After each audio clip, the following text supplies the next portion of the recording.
Welcome back, mystery lovers. Today's case is going to keep you on the edge of your seat. The case of Lisa Valdez. Lisa Valdez was born on September 6, 1961, in San Francisco, California. She grew up with her mother and brother. Lisa and her mother had an exceptionally close relationship, rarely arguing. As a teenager, Lisa developed a passion for dance and an interest in modern technology. She was an early adopter of emerging technologies, including email, which was still a novelty at the time. This interest in technology would later shape her career path. After graduating from college, Lisa found a job as a software analyst in San Francisco. Her mother then used her savings to buy Lisa an apartment in a desirable neighborhood. Lisa lived alone in the apartment, progressing her career and spending time with her family whenever possible. She also continued to pursue her passion for dance. On May 16, 1998, Lisa, then 36, hosted her mother and some family friends at her apartment for the evening. After the guests departed, her mother helped with the dishes before heading home.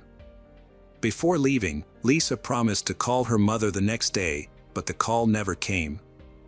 Initially, her mother assumed Lisa was simply busy. Since Lisa had dance practice scheduled for the next day, her mother decided to wait. However, the entire day passed without any word from Lisa. After trying unsuccessfully to contact Lisa for several days, Lisa's mother began to worry. When Lisa did not show up for work on Monday, her coworkers called her mother to express their concern. The mother immediately decided to go to Lisa's apartment complex. When Lisa's mother arrived at her home, she saw a group of police officers. Lisa's mother approached the police to ask what was going on and was told that residents had reported a strange smell coming from one of the apartments.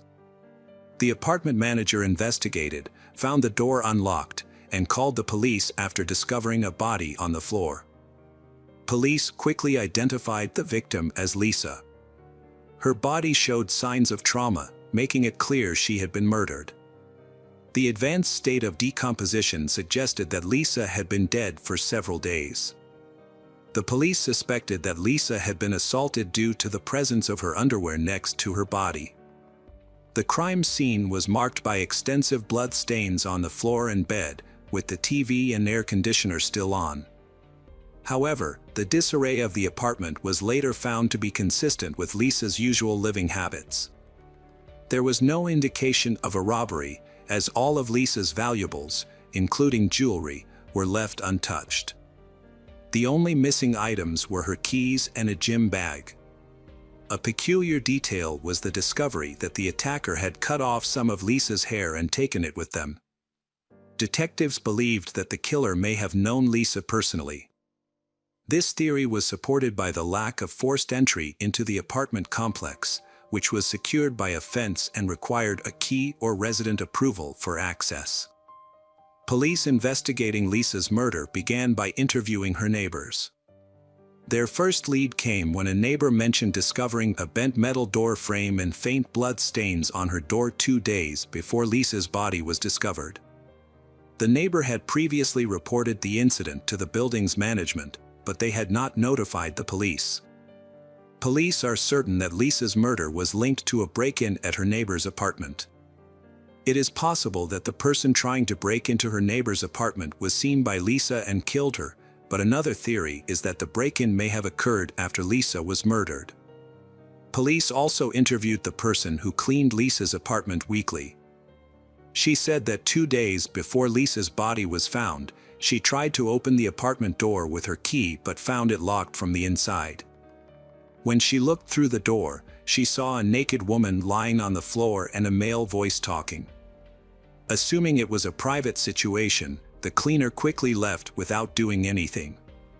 Police suspected Lisa was dead when the cleaner heard a man's voice.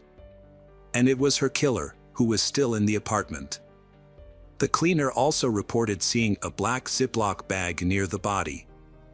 An envelope containing cash was found taped to the inside of Lisa's apartment door.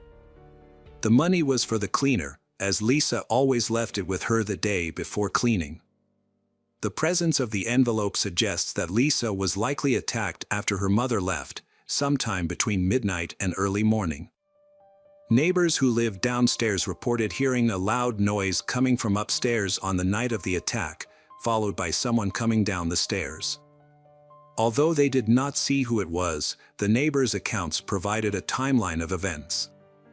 Police continued to search Lisa's apartment for clues while medical professionals examined her body. Forensic analysis revealed that a fingerprint on the toilet seat did not belong to Lisa. In an attempt to identify the fingerprint, the police collected fingerprints from all of Lisa's friends and family members, but none of them matched the mystery fingerprint. Detectives therefore suspected that the mystery fingerprint might belong to Lisa's killer. Medical examiners released their report, shedding new light on the case. Lisa's body showed more than 20 stab wounds, but the advanced decomposition made it difficult to determine if she had been sexually assaulted. The medical team also discovered skin particles under Lisa's nails, which were likely to have come from her attacker, and sent them to the lab for analysis. One of the pillowcases showed multiple blood stains, which upon analysis were found to be a mixture of Lisa's blood and another person's. The police sent the blood stains to the laboratory for further testing. Police believe the killer may have accidentally injured himself when stabbing Lisa. At the scene, they discovered 2 bandages from a first aid kit in the toilet, which the killer may have used to bandage his wound. Additionally, the killer may have left fingerprints on the toilet seat when discarding the bandages. DNA analysis revealed that the blood on the pillowcase belonged to a man whose DNA was not in the FBI database. Furthermore, the skin particles found under Lisa's fingernails and the blood on her knee were from the same person. Although the DNA did not match anyone in the database, detectives now had a DNA profile of the killer. The police compared the DNA evidence with samples from criminals in the area. They also began to scrutinize Lisa's acquaintances. Lisa's mother mentioned that Lisa had met a man named Albert Ketto, and that they had planned to go on a date the day after the murder. However, Albert Ketto had canceled their plans just days before. Police brought Albert Ketto in for questioning and noticed a large cut on his hand. Police considered Albert Ketto a potential suspect. However, Albert Ketto denied any involvement in the crime. Police collected Albert Ketto's fingerprints and DNA samples for further analysis. However, the test results showed that none of Albert Ketto's samples matched the blood found on the pillowcase. Additionally, the skin particles under Lisa's fingernails belonged to someone else. This new information led investigators to expand their search for other suspects. Police decided to look at messages left on Lisa's answering machine in the days before she was killed. Police compiled a list of 40 callers but discovered one unusual message. It came from a man who had called Lisa just hours before the murder. He left a message saying, "You know how it goes. Hey Lisa, are you home?" When police played the message to Lisa's friend, the friend recognized the voice as Albert Robinson, a co-worker of Lisa's. Lisa and Albert Robinson worked together. However, Albert Robinson had expressed romantic feelings for Lisa, but she did not return his feelings. Albert Robinson appeared at Lisa's memorial service a few days after the murder. Albert Robinson claimed that he and Lisa were in love, saying that they planned to get married and start a family. However, Lisa's friends and mother objected to this. Lisa told them that she had no feelings for Albert Robinson and that the relationship between the two was just friends. During questioning, Albert Robinson denied any involvement in Lisa's murder, claiming that he loved Lisa and would never hurt her. However, he refused to provide DNA and fingerprint samples to the police, which aroused suspicion and made him the prime suspect. Police obtained a search warrant for Albert Robinson's home, where they discovered something unusual.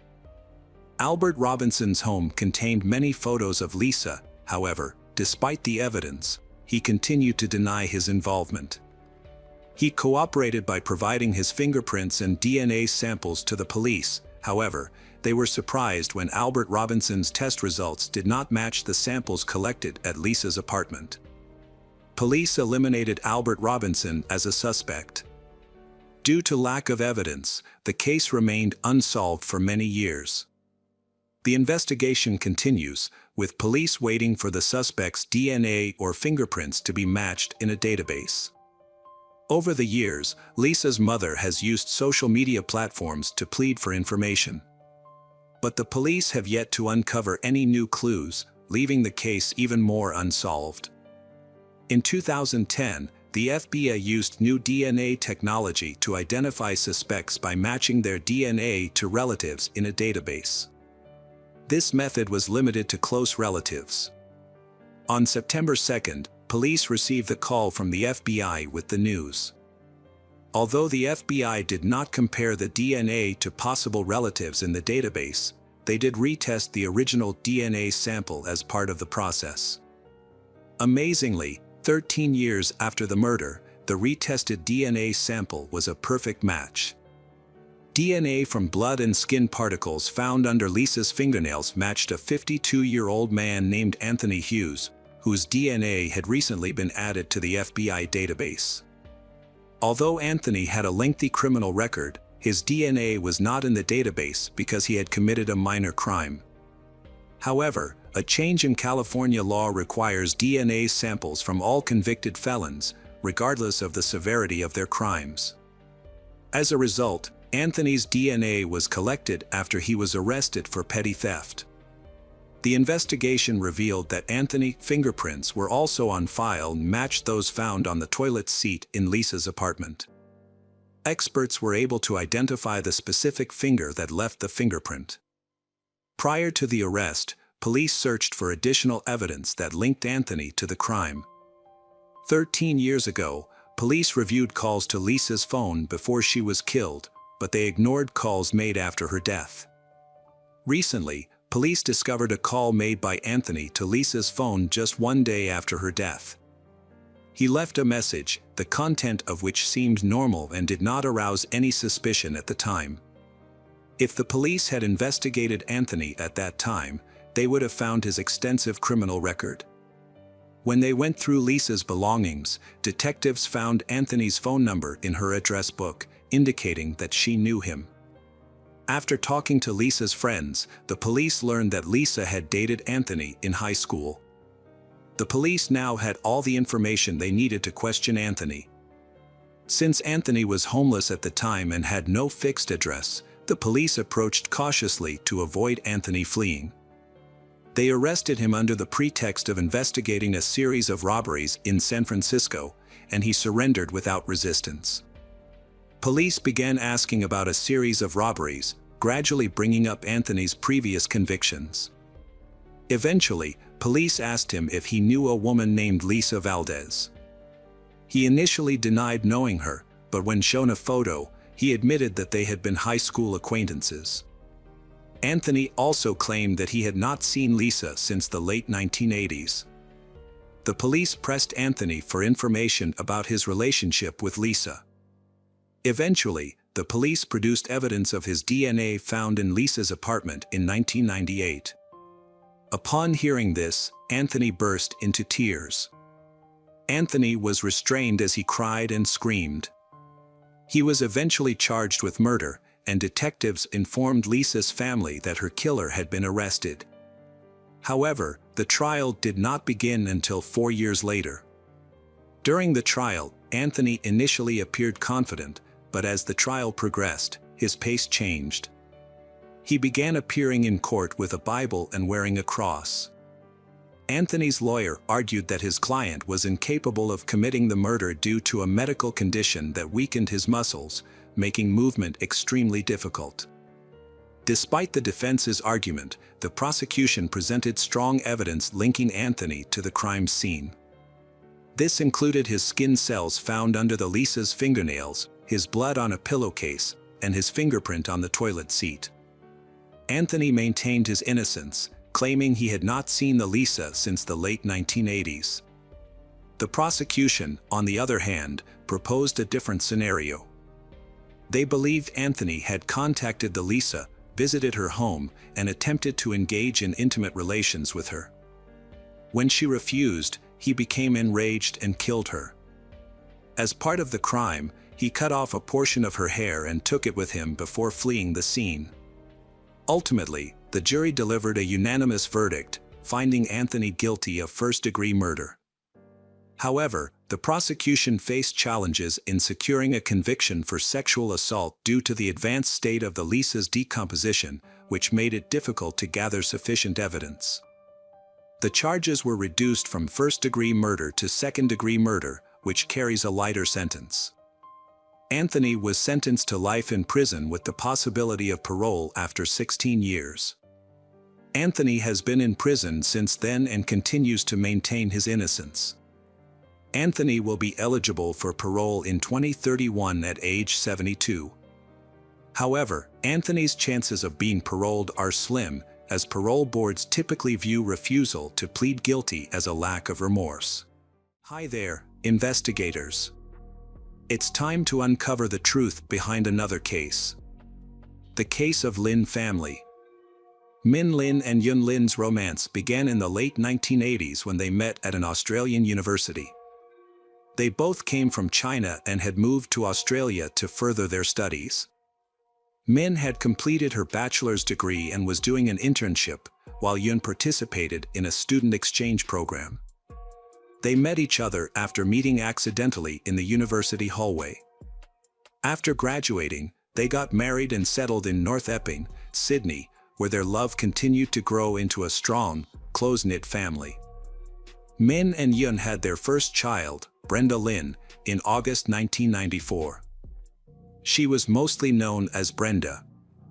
Their son, Henry, was born in 1997, and their youngest child, Terry, was born in 2000. At the start of the 2000s, Min and Yun decided to start a business, opening a small newsroom. Through their hard work, it became a successful news agency with a publishing arm on Rose Street. The Lin family's business success had brought them economic security. A spacious house, a luxury car, and good education for their children. Min had handled business affairs, while Yun had focused on taking care of their home and children. Neighbors had respected the Lin family for their hard work and kindness. As parents, Min and Yun had been appreciated for their care and love for their children. They had never quarreled. Their children had been very obedient and close-knit. Brenda, the eldest daughter, had stood out for her beauty, good academic performance, and kindness towards animals. Henry and Terry, two sons, had been both active and loved sports, especially soccer. As the Lin family had settled into life in Australia and their assets had increased, they had begun bringing relatives from China to live with them. In the early 2000s, Min's parents had been the first to move to North Epping and had helped with childcare. A few years later, Yun's parents also moved to Sydney suburb, with Min and Yun buying them a small house. Yun's sister, Irene, came to live with the Lin family, assisting with household chores and the children. By this time, the Lin family business was generating substantial income, reportedly nearing $1 million annually. In late 2007, Min Lin's younger sister, Kathy, and her husband, Robert, moved to Australia in search of better opportunities. They had visited before and briefly lived in Melbourne but had returned to China. This time, they were determined to settle in Australia for good. Robert was a former successful ear, nose, and throat doctor in China, decided to try his hand at entrepreneurship. He and his wife invested all their savings in a restaurant in Sydney, but the business struggled and eventually closed. Robert's subsequent attempts to open a cafe or snack bar also failed due to his lack of business skills and financial management experience. Lin's family had a habit of meeting every Friday night. Their last family gathering took place on July 17, 2009, at Kathy and Min's parents' home. The next morning, July 18th, the Lin family's store had not been open. making longtime customers feel surprised and confused. This sudden closure had raised their concerns.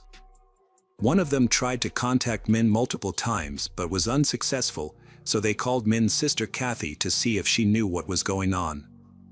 Kathy was surprised and worried because her brother never closed the shop without making arrangements first. Kathy tried to call Min and Yun, but they didn't answer. She also tried calling their home phone, but no one picked up. Kathy and her husband Robert were worried, so they decided to visit Min's house to make sure everything was okay. They arrived around 9 a.m. and saw the family car. They went to the house. The front door was unlocked, but there was no sign of Min or his family inside. Kathy went upstairs. When she opened the bedroom door, she was shocked by what she saw. The room was covered in blood, including the floor, walls, ceiling, furniture, and curtains. Yum Lin's body was on the floor near the bed, and she had been severely mutilated. Kathy screamed and stumbled backward, was shocked by the gruesome scene. In the room next to where Irene slept, a terrible scene took place. Irene lay motionless on the bed, her face beaten and bruised. The bedrooms of Henry, 12, and Terry, 9, also revealed horrifying scenes. Both were brutally beaten to death. Their bodies were found in separate corners of the room. Min Lin's body was found in his bedroom, covered with a blanket soaked in blood. He was killed in the same way as his family. It seems he was the first victim, followed by his wife, her sister, and then the two boys. Kathy immediately contacted emergency services. After Kathy's urgent call, Robert left to fetch the Lin's parents, who lived about 10 kilometers from the crime scene. Police and paramedics arrived quickly, encountering what they described as one of the most horrific crime scenes they had witnessed. Tragically, the Lin family members were all killed. Each person died from multiple blows to the head with a heavy blunt object similar to a hammer. However, the crime weapon was not found at the scene. The initial examination of the crime scene did not reveal any important clues. The killer did not leave the murder weapon behind, and they did not take any valuables or money. This suggests that the main goal was to kill the Lin family, not to steal from them. At first, investigators thought there might be multiple attackers because it seemed unlikely that one person could overpower so many people. However, evidence showed that the children were awake during the attack and tried to escape. There were blood stains and splatters throughout the house. Oddly, all adult victims had head injuries and showed signs of strangulation. Investigators found identical bloody shoe prints in each room with a tread pattern. Although they could not identify the shoe brand, they determined the shoe size. No fingerprints were found, suggesting the killers wore gloves. Initially, the police had no leads or theories about the perpetrator's identity. Friends and neighbors of the Lin family all said that the family had no known enemies, making the motive for the brutal massacre unclear. The attack occurred between midnight and 3 a.m. on July 18th. Brenda Lin, the eldest child and now sole survivor of the Lin family, was attending school in New Caledonia at the time of the tragedy. She learned about the incident through social media and initially did not believe it was related to her family, but the truth devastated her. Brenda soon received a call from her Aunt Kathy, who tearfully confirmed the devastating news. Brenda was immediately flown back to Sydney, where Kathy and Robert met her at the airport. She then moved in with them, as her family's home was closed off as a crime scene. The following day, Brenda was taken to the police station, overcome with grief, to be questioned.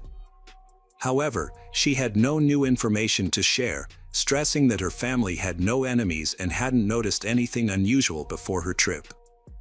After her family's passing, Brenda inherited a significant fortune, including property and the family business.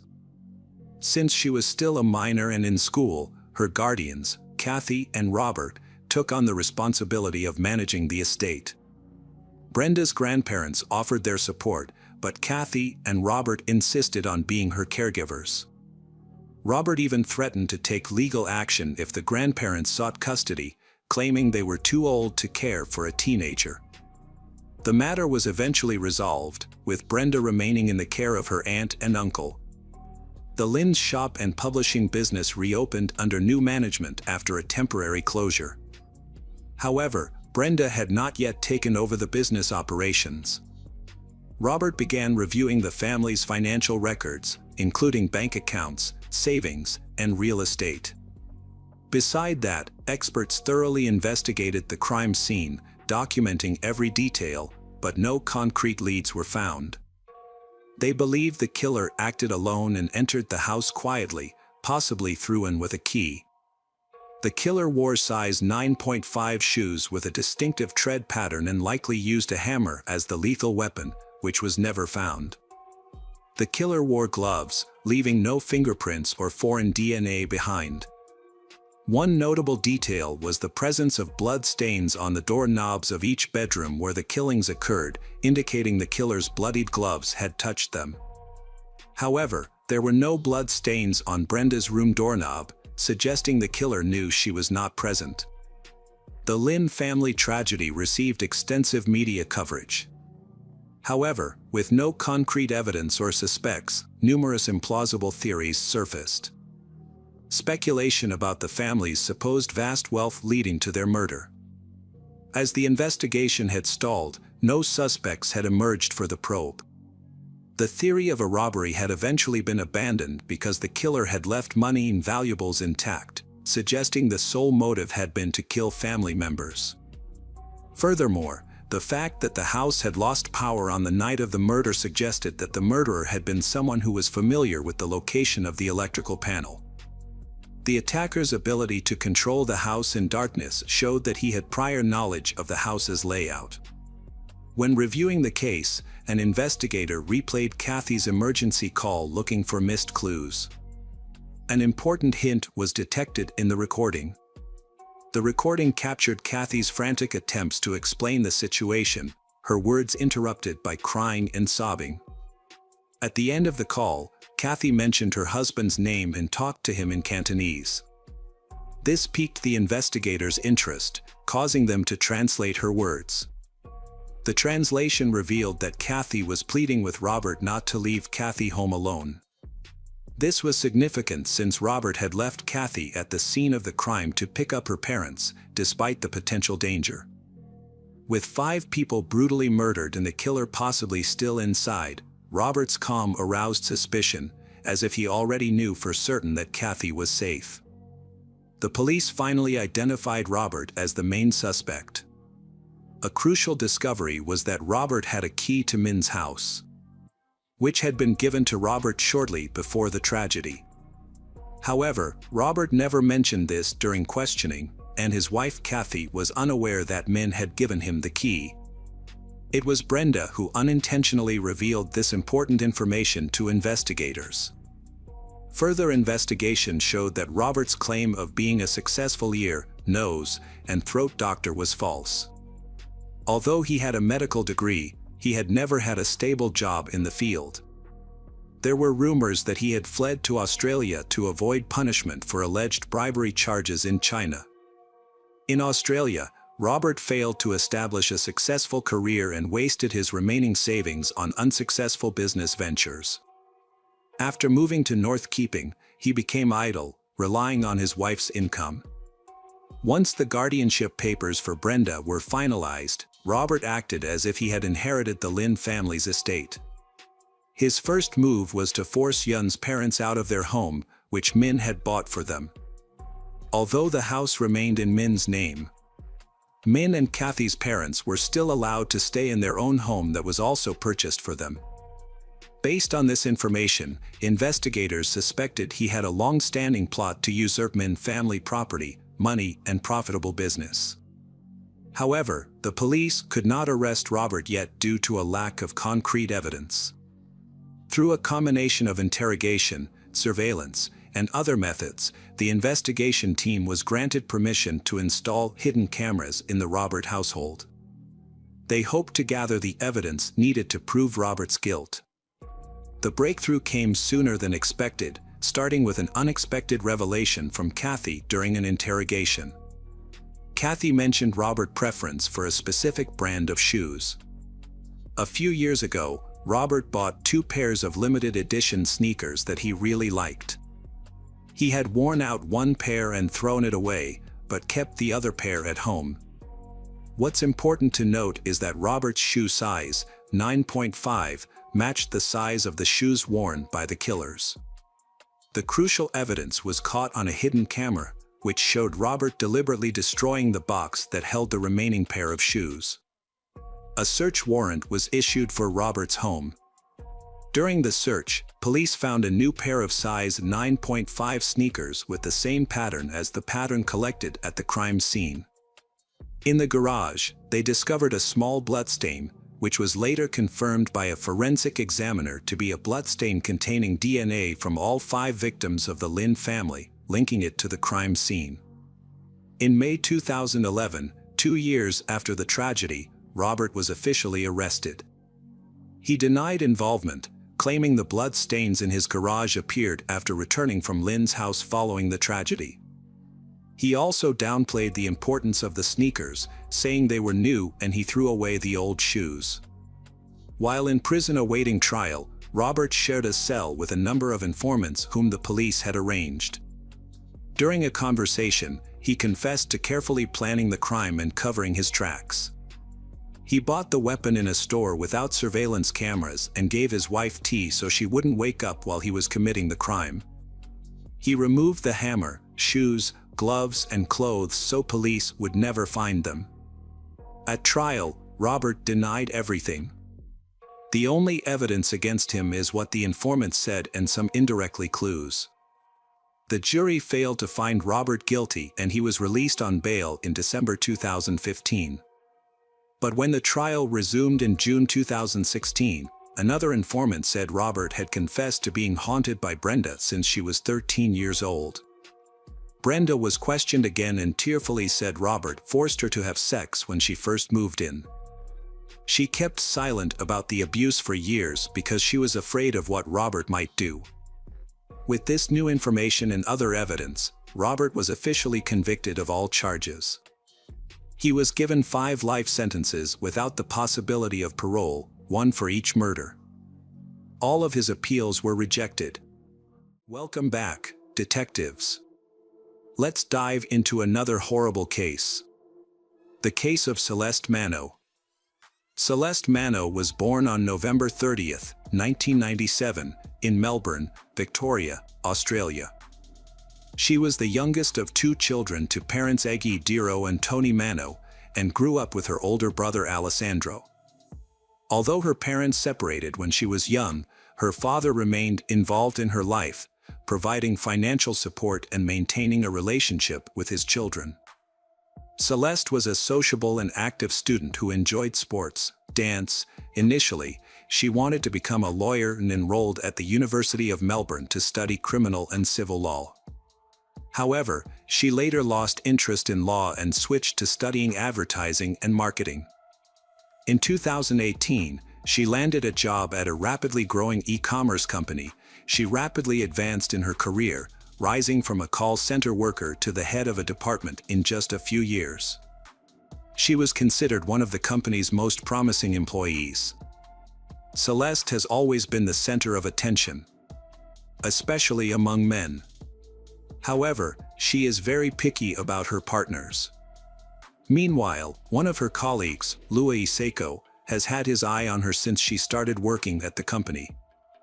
He is almost 16 years older than her and has shown no signs of career ambition, remaining in the same subordinate position for many years. Despite his reserved nature, Louis Seiko was friendly and polite. He often asked Celeste out, but she consistently declined. Instead of taking the hint, Louis Seiko chose to view her rejections as a challenge or a game. He believed that Celeste was playing hard to get and was determined to win her over. Despite her clear lack of interest, Louis Seiko continued to try and draw her attention through various means. Celeste finds Louis Seiko's attention annoying, but she tries to keep her cool, hoping that he will eventually lose interest or focus on someone else. However, Louis Seiko's infatuation with Celeste grows stronger over time, becoming an obsession that everyone around him notices. Celeste confided in a close friend and colleague that she would never consider a romantic relationship with Louis Seiko due to several reasons. Firstly, she found him odd and unpredictable. Secondly, she was not attracted to men lacking ambition and life goals. Lastly, their significant age difference was also a factor. Despite feeling pity for Louis Seiko, she knew he had no chance with her. Louis Seiko's relentless pursuit of Celeste led to a critical mistake: he neglected his work duties. As a result, his productivity plummeted, which did not go unnoticed by senior management. Louis Seiko received 3 reprimands and warnings before being dismissed in early autumn 2019. As he gathered his belongings in the office, he appeared on the verge of tears, clearly devastated by the outcome. Celeste is relieved when Louis Seiko finally leaves her alone, but she also feels guilty, thinking that her actions contributed to his firing. Manuel, as a department manager, thanked Louis Seiko for his years of service and escorted Louis Seiko out of the building. As they parted, he patted Louis Seiko on the back and sincerely wished him luck. The dismissed employee, Louis Seiko, came to a surprising realization. He thought Celeste was hesitant to pursue an office romance because she was his superior, and it might harm her career. Now, Louis Seiko believed that there were no obstacles to their happiness, and they could be together. Overcome with emotion, Louis Seiko suddenly kissed Celeste on the cheek. Shocked by his bold move, Celeste was speechless. She quickly turned around and fled back into the office without saying a word. Louis Seiko misinterpreted her reaction, thinking that Celeste had feelings for him and that he shouldn't give up on pursuing her. After being fired, Louis Seiko created a social media account and sent Celeste a friend request, which she initially accepted. However, when he began asking her to meet up and go out, she politely declined and eventually blocked him. Undeterred, Louis Seiko created a new profile and sent her another friend request the next day. Celeste tried to ignore him, but he continued to comment on her photos, complimenting her appearance and suggesting they would make a great couple. To limit Louis Seiko contact, Celeste adjusted her profile settings to restrict messages, comments, and posts to only her friends. Despite this, a week later, she started receiving romantic messages from an unknown number, which she suspected were from Louis Seiko. The messages included poems he had written, admiring her beauty and trying to persuade her to go out with him. This was particularly concerning since Louis Seiko had never had her personal phone number during their time working together, and she had only communicated with him through work channels. Celeste initially tried to address the stalker by answering one of his calls. Celeste explained to him that there was no possibility of a relationship and urged him to stop contacting her. Unfortunately, Louis Seiko was not receptive to her message and instead continued to focus on how much he enjoyed hearing her voice. Despite Celeste's attempts to block him, Louis Seiko managed to circumvent this by calling from different numbers each time. Feeling harassed, Celeste eventually changed her phone number, but to her surprise, Louis Seiko was able to obtain her new number within a week. Celeste had been trying to protect herself from Louis Seiko, a crazed fan, for about 6 months. Despite blocking Louis Seiko's phone number and fake social media accounts, and ignoring his messages, the harassment continued. The messages escalated from romantic to bold and threatening, followed by demands to meet Celeste. Celeste had no idea that Louis Seiko had begun following her from work to her home, knowing her address. At first, she caught glimpses of Louis Seiko near her home, but Celeste assumed it was because she was too nervous. However, when she realized that Louis Seiko was actually following her, she knew she needed help. Celeste decided to seek police protection, hoping to obtain a restraining order that would prohibit the stalker from approaching her or her home. The police officers were unresponsive to Celeste's concerns, seeming to mock her request for help. They claimed that Louis Seiko had not done anything illegal, as writing explicit poems or fantasies in text messages is not against the law. Without evidence of Louis Seiko following or lurking near her home, Celeste was told to leave the police station. Celeste continued to be harassed by Louis Seiko on a regular basis. During the day, she would see his car parked across the street from her office, and at night, he would drive past her house several times. This constant presence made her feel uneasy. In August 2020, Celeste returned to the police station, this time providing photo and video evidence on her phone that showed Louis Seiko was indeed stalking her. A different officer took her statement and was more serious about the situation, expressing surprise at his colleague's previous indifference. He advised Celeste to go to court immediately, where a restraining order was issued against Louis Seiko, prohibiting him from contacting or approaching her in any way. Louis Seiko's sudden disappearance brought Celeste a sense of relief and freedom. However, that feeling did not last long. Less than a month later, she began receiving text messages from unknown numbers. The messages were from Louis Seiko, who initially begged her to retract his statement and drop the restraining order, arguing that it was interfering with their romantic relationship. Over time, his tone shifted from pleading to demanding. Celeste immediately reported the messages to the police, as Louis Seiko's actions were a clear violation of the restraining order. As a result, he was fined and warned that further violations would lead to severe consequences, including the possibility of jail time, if he continued to harass her. After this incident, Louis Seiko remained silent for almost 2 months, leading Celeste to believe that he had finally left her alone. Celeste met Chris Reedsdale in September 2020, and they quickly discovered they shared many common interests. Life views and goals, which led to a romantic relationship. She confides in Chris about her harassment by Louis Seiko, who has been silent for over a month but still worries her. Chris made a conscious effort to make Celeste feel safe and supported, showering her with care and attention. A month later, in early November, Celeste decided it was time to introduce Chris to her family over dinner. Her family welcomed Chris warmly.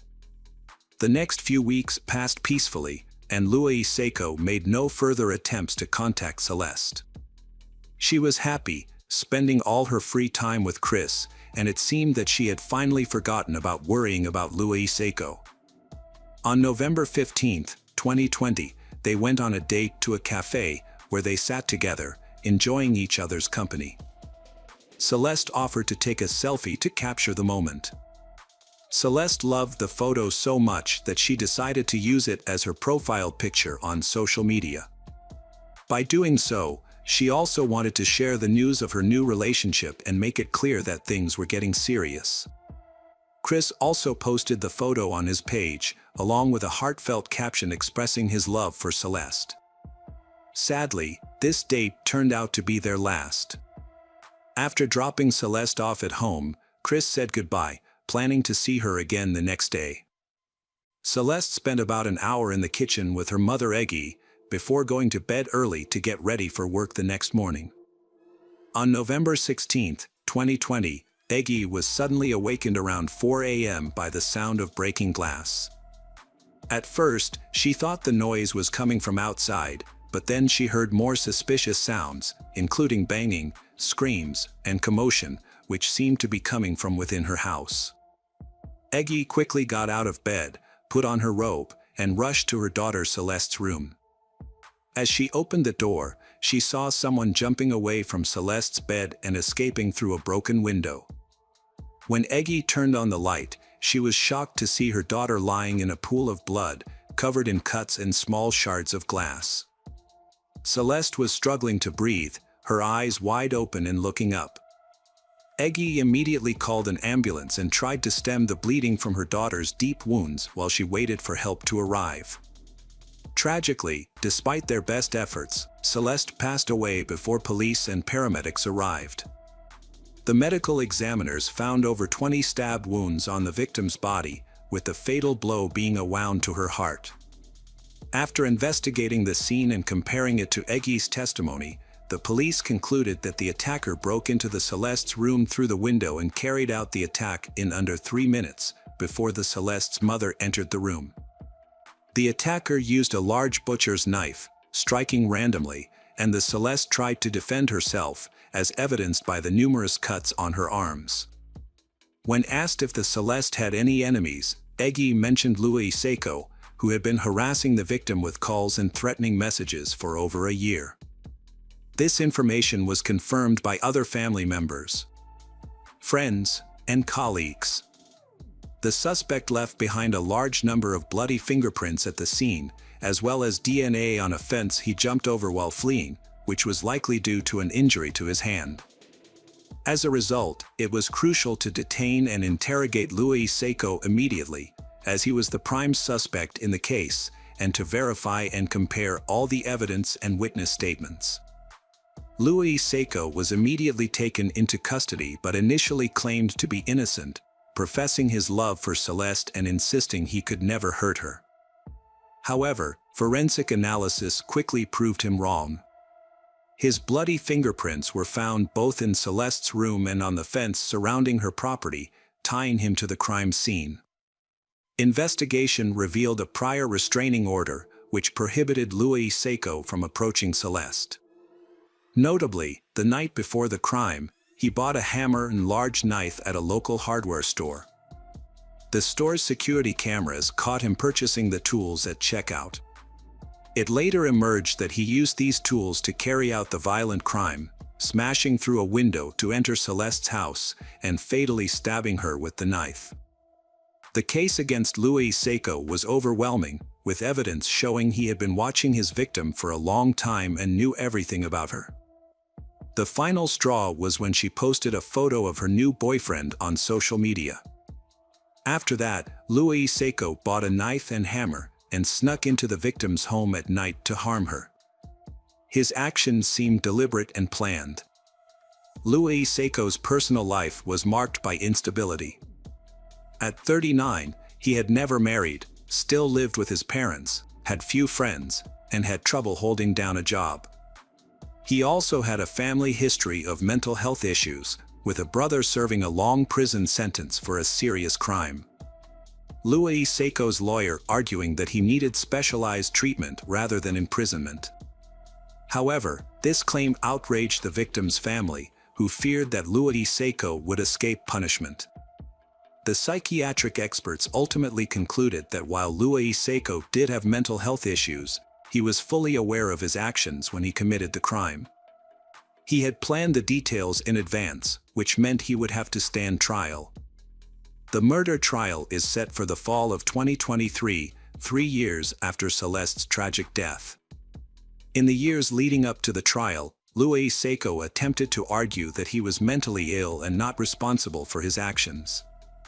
He spent much of that time in a psychiatric ward. During the trial, Louis Seiko remained calm and detached, seemingly uninterested in the proceedings. He admitted to his guilt but claimed that his intention was not to take Celeste's life, but rather to win her love.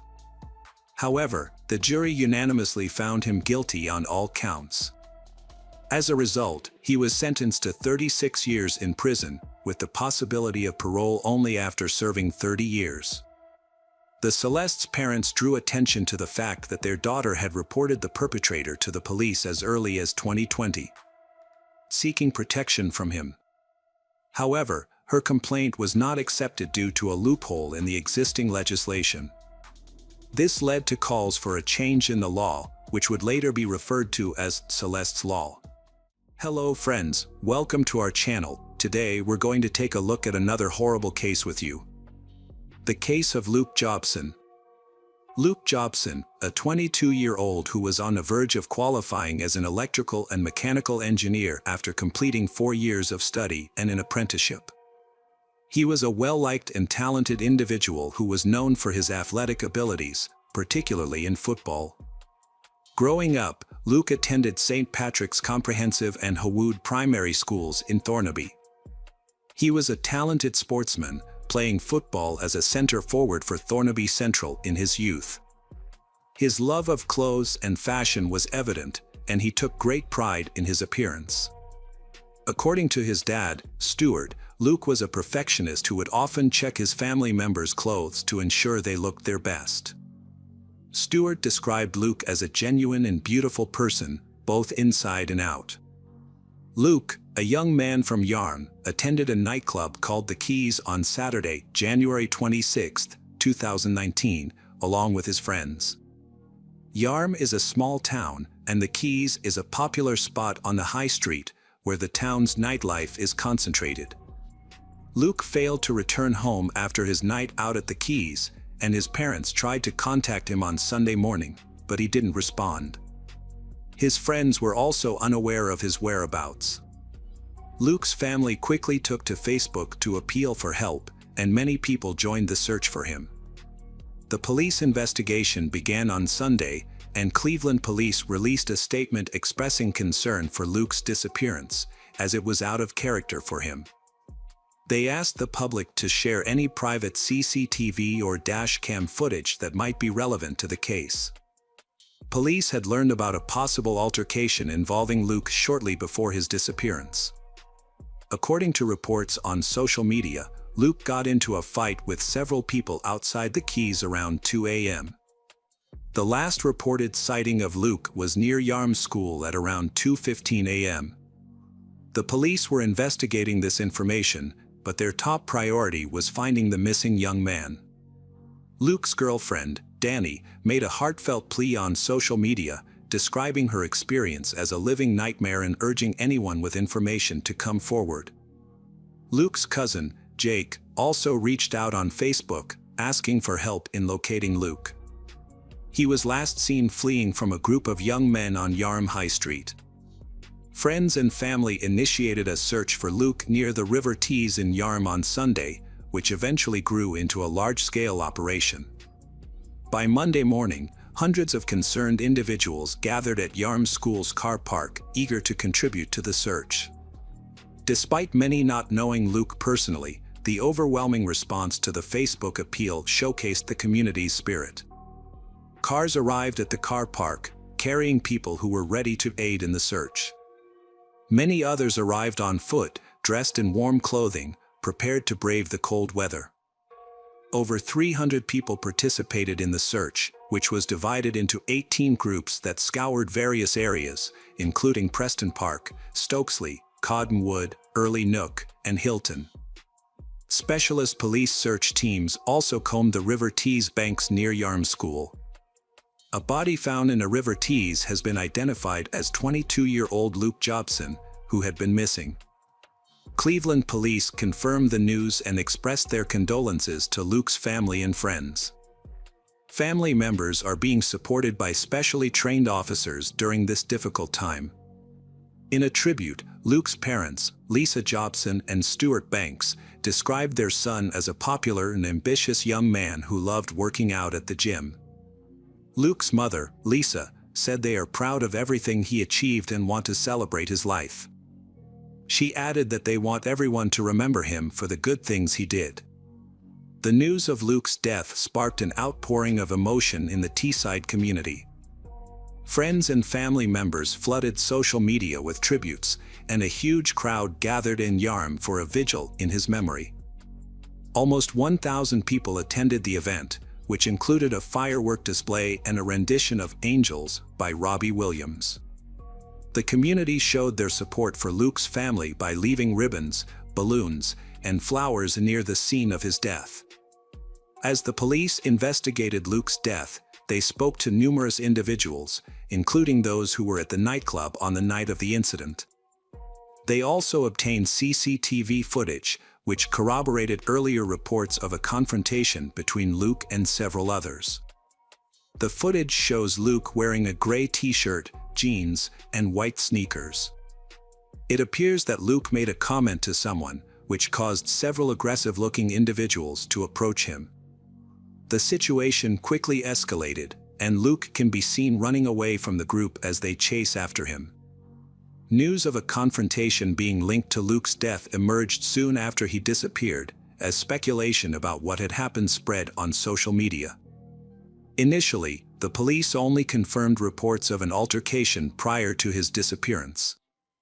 They arrested 6 teenagers, aged from 16 to 18, on suspicion of involvement in Luke's death, but later released all of them. The investigation continued, and a new development in the case occurred the following January. Cleveland police announced that 5 people, aged 17 to 20, had been charged with a fray, which involves using or threatening unlawful violence, but not with Luke's death. They were set to appear in court. The 5 individuals charged include a 17-year-old, now 18, who cannot be named due to age restrictions, Edwin Taha, 20, Ryan Alp, 19, Ali Abdul Majid, 19, and Hamad Asif, 18. According to reports, Edwin Taha was the alleged leader of the group. In England and Wales, a person can be charged with a fray if they use or threaten violence towards another person in a way that would cause a reasonable person to fear for their safety. To understand the events leading up to Luke Jobson's death, we need to consider the following points. Firstly, when 2 or more people use or threaten violence, their actions are considered collectively. Secondly, for a threat to be valid in this context, it cannot be purely verbal. Looking at the recording, it's clear that Luke was concerned for his safety as he was seen running away. The threats against him were not just verbal. Unfortunately, the exact cause of the conflict remains unclear, as none of the suspects provided a clear answer. Additionally, the whereabouts of Luke's friends, who were with him at the nightclub, are unknown at the time of the quarrel. The police recording does not provide this information.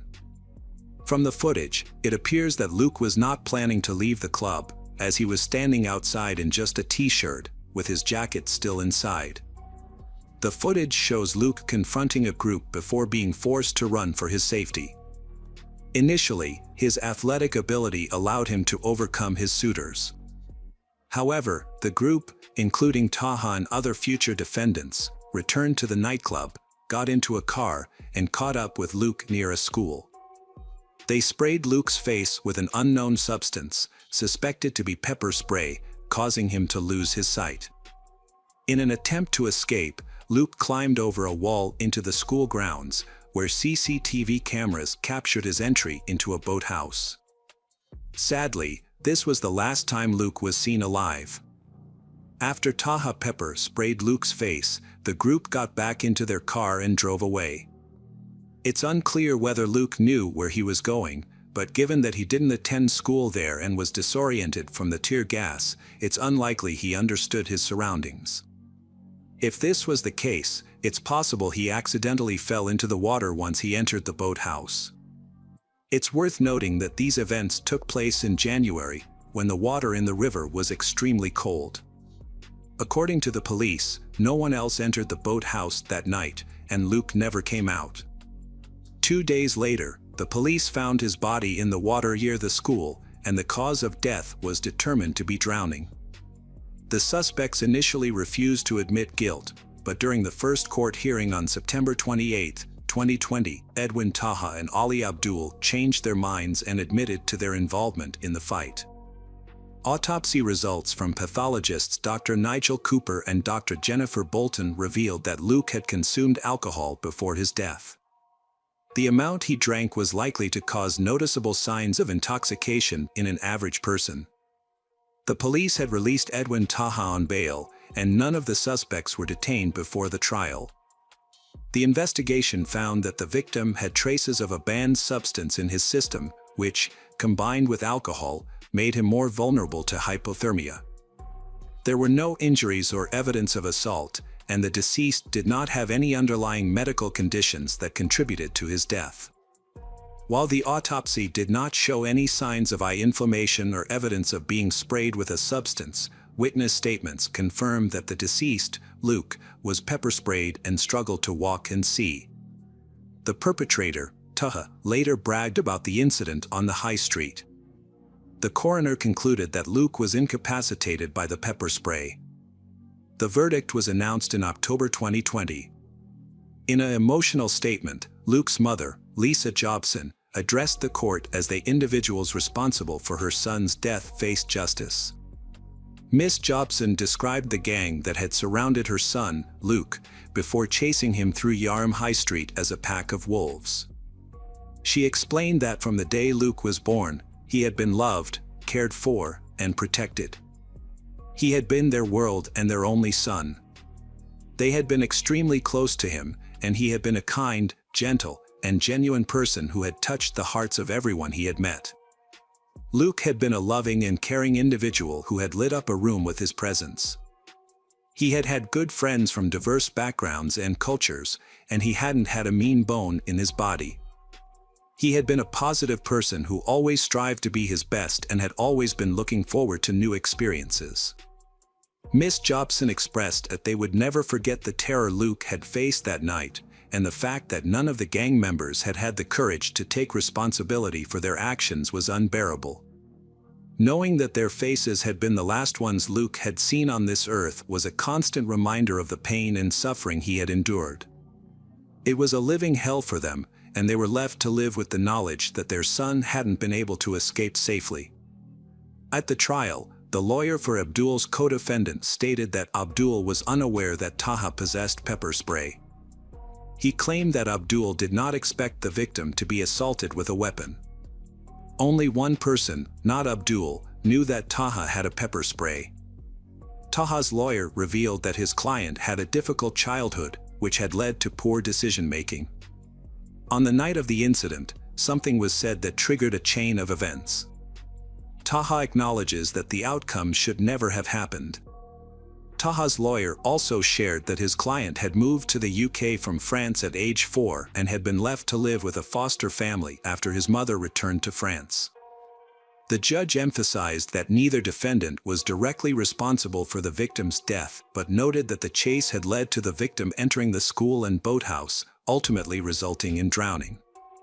Taha, 20, was sentenced to 21 months in prison after pleading guilty to a fracas. He also received an additional 4 years and 4 months for charges related to prohibited substances. 19-year-old Abdul, of Corvus Drive in Stockton, has been sentenced to 15 months in prison, suspended for 18 months, after admitting his involvement in an incident that led to the death of Luke. Abdul was also ordered to complete 300 hours of unpaid work. According to the court, Abdul was driving the car that pursued Luke on the night of the incident. The court heard that the altercation started on Yarm High Street, where Luke was chased by a group of males in a vehicle. When they caught up with him, he was sprayed in the eyes with a noxious substance, which had a severe effect on him.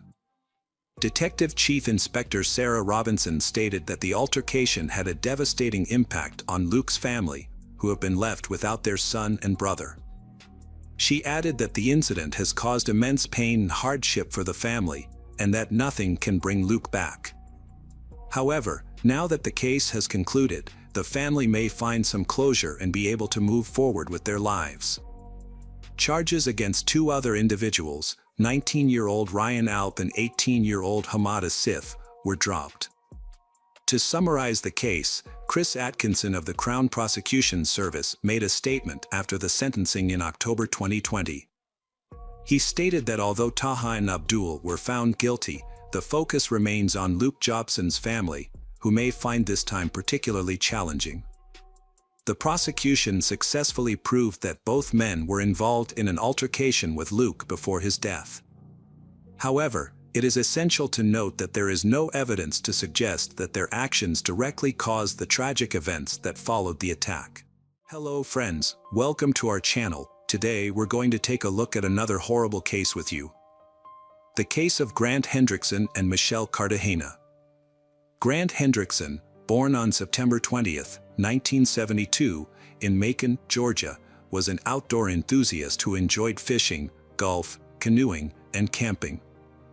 Like his girlfriend, he was also an active volunteer in the community, having worked at the Museum of Arts and Sciences in Macon since the age of 15.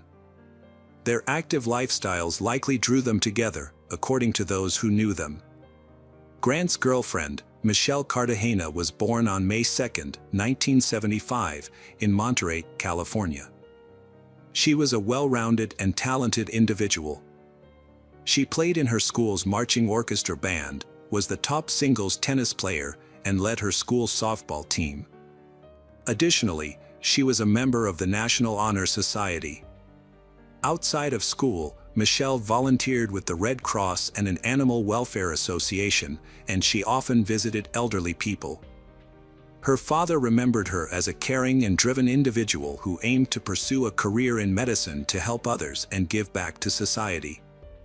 January 3, 1995, brought a grim discovery to the typically quiet area of Juliet Lake. A passerby reported finding two lifeless bodies while walking near the lake. The local sheriff and his deputy responded to the scene, where they were met with a shocking sight. Their office was not accustomed to handling serious crimes, as fights and thefts were the norm. The deputies were not prepared for what they found: a white Honda parked on the lake's shore, with the body of a man inside and her body lying on the ground nearby. The cause of death was evident, even to a non-expert: both victims had been shot. The car contained the victims' personal belongings, including identification, which revealed the identities of the victims.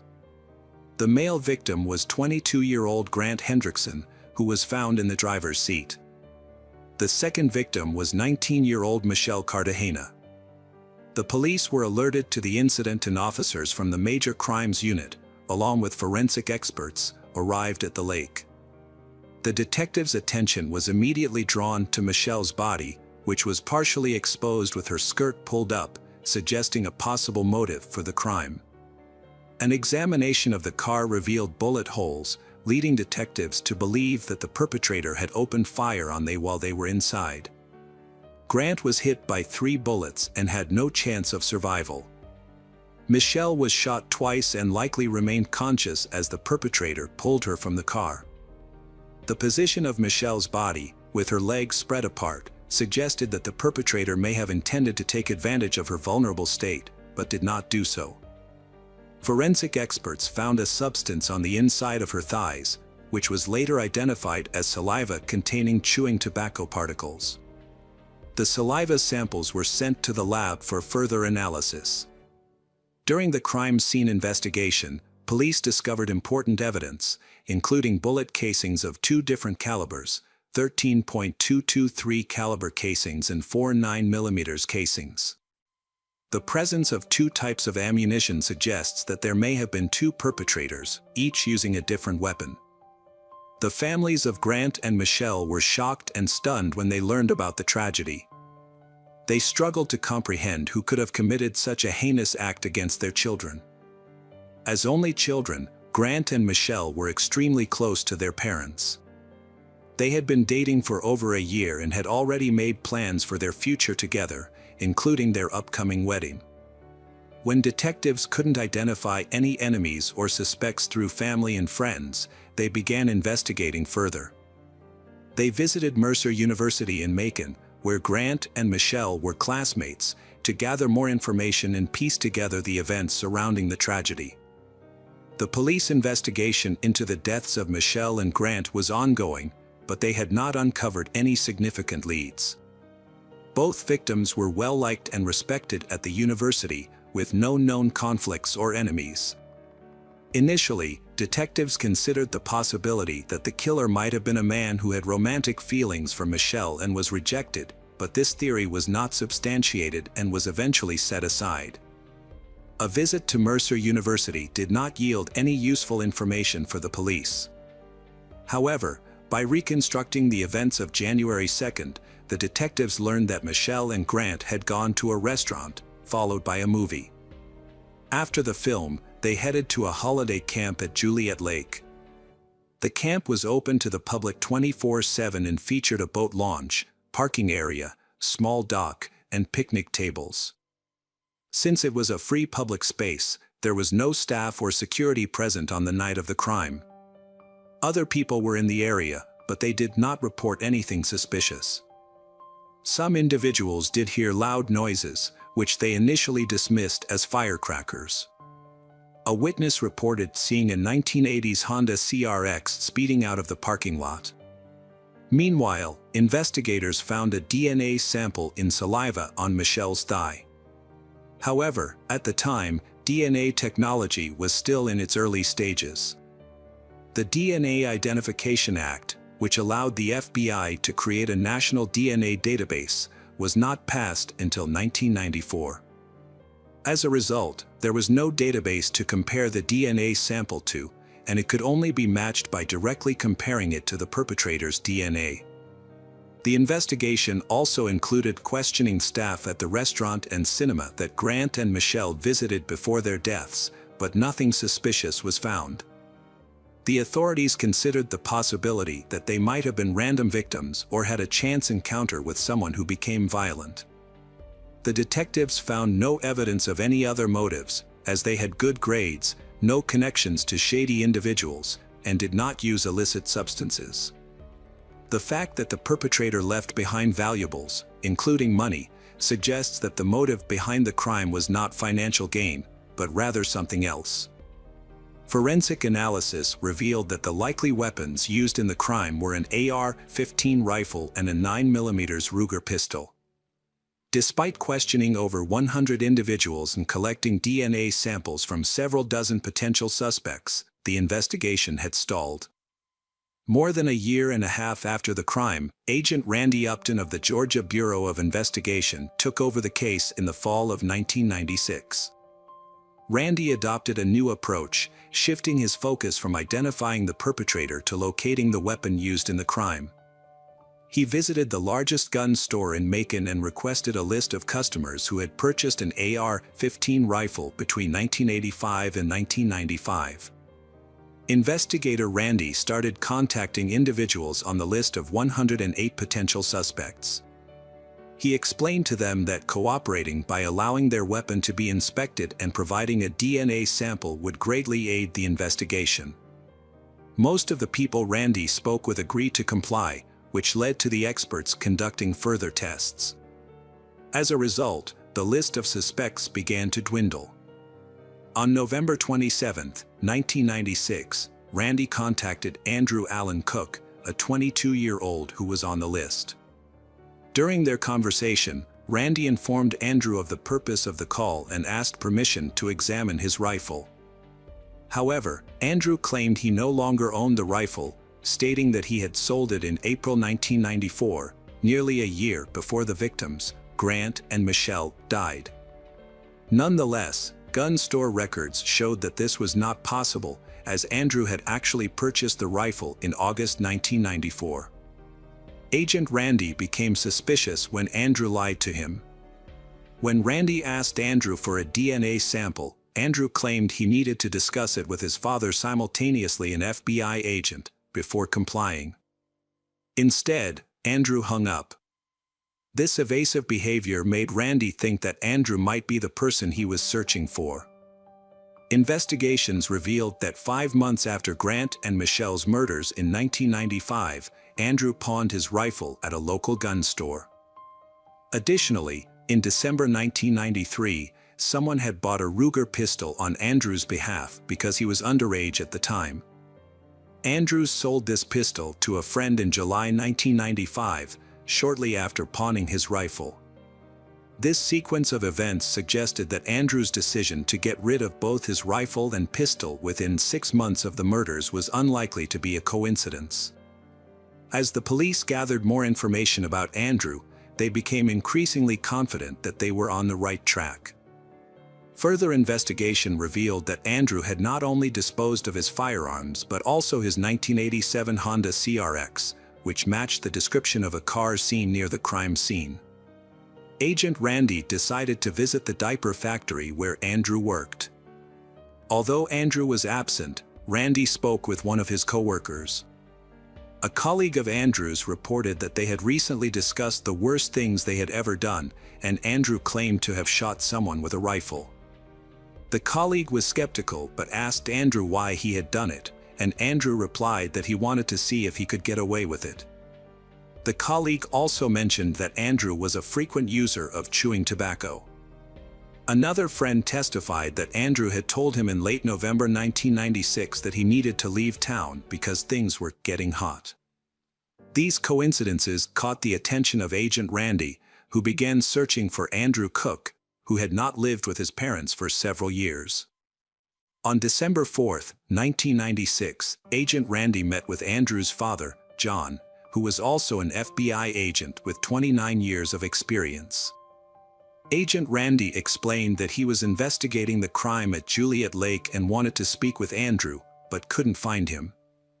John was familiar with the case of Grant and Michelle from the news, but had not been involved in the investigation.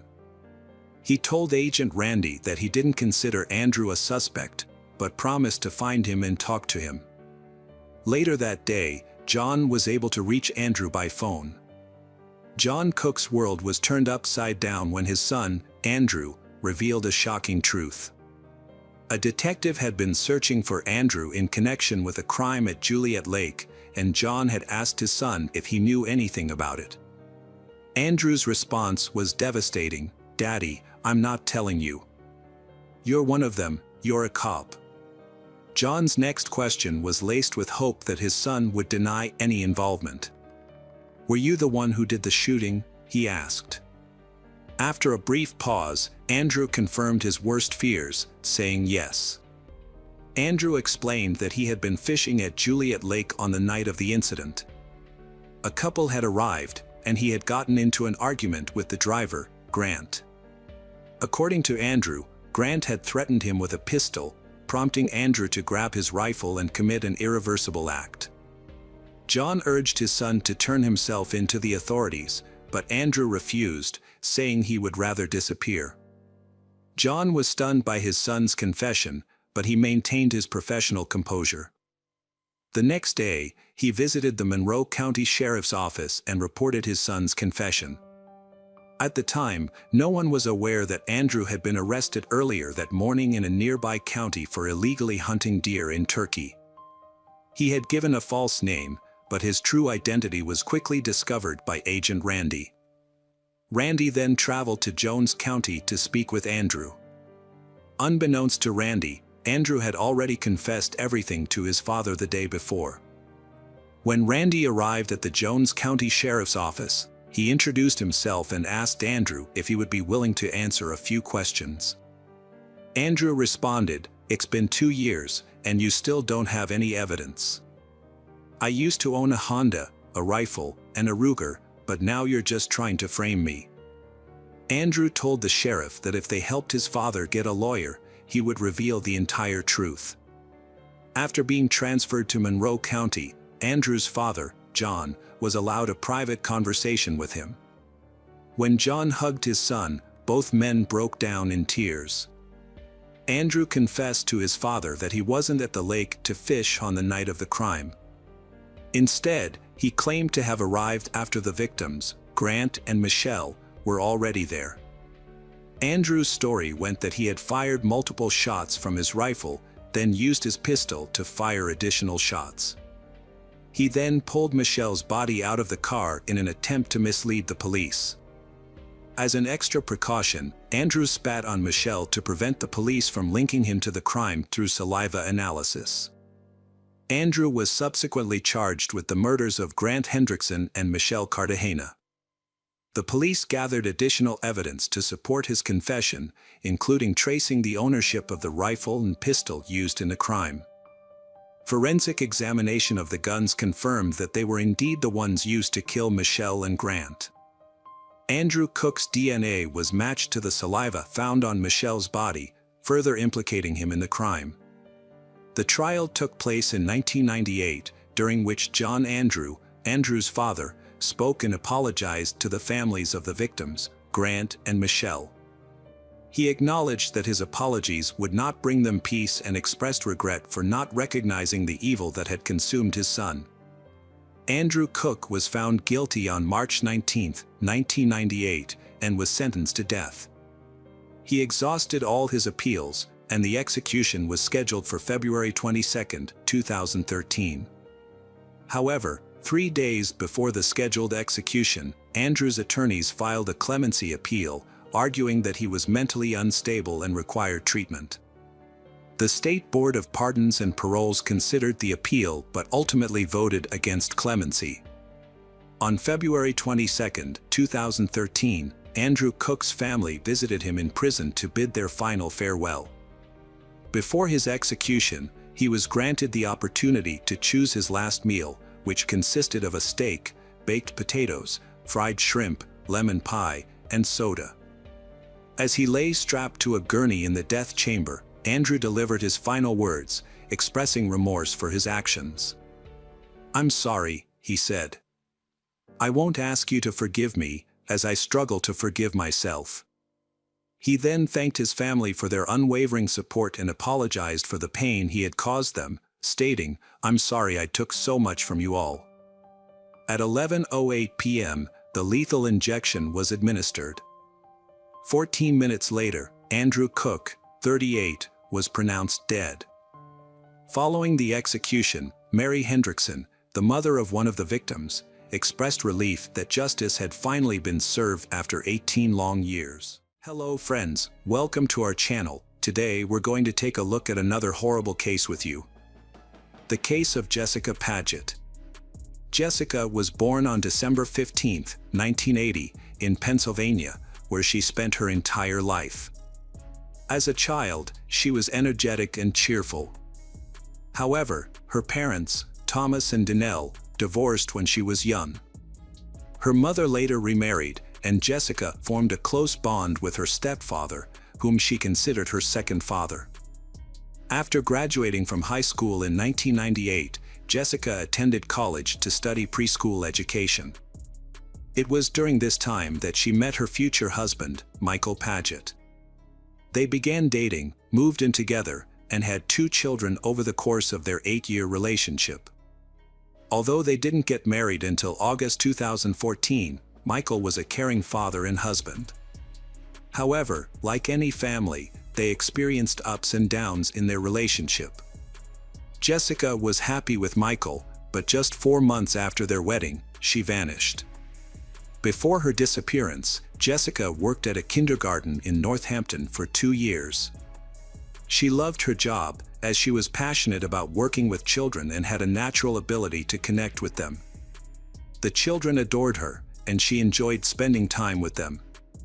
On November 21, 2014, Jessica dropped off her older children at school and then headed to work with her younger son, who attended the same kindergarten. It was a typical day, with no indication of the trouble that was to come. Jessica asked her administrator if she could take a short break from work to send a fax to her mother's house in a rural area near Northampton. The administrator agreed, and Jessica left her son at kindergarten before driving to her mother's house. She was expected to return to work within 30 minutes, but an hour passed and she didn't come back. Her colleagues tried calling her, but she didn't answer. When Jessica failed to return, the kindergarten administrator contacted her husband, Michael, to ask if he knew where she was. Michael said he was at work and hadn't heard from her. He tried calling her, but all his calls went straight to voicemail, which was unusual for Jessica as she always answered calls from her family. Michael then called his mother-in-law, Danelle, who was in Florida, to see if Jessica had contacted her. However, Danelle hadn't heard from her daughter all day and was immediately worried. She suggested that Michael call her husband, Greg, who was Jessica's stepfather, to see if he had any information. However, Greg reported that he hadn't seen or spoken to Jessica that day. As the minutes ticked by, Jessica's relatives grew increasingly worried. After numerous failed attempts to contact her, Danelle took a flight to Pennsylvania to search for her daughter.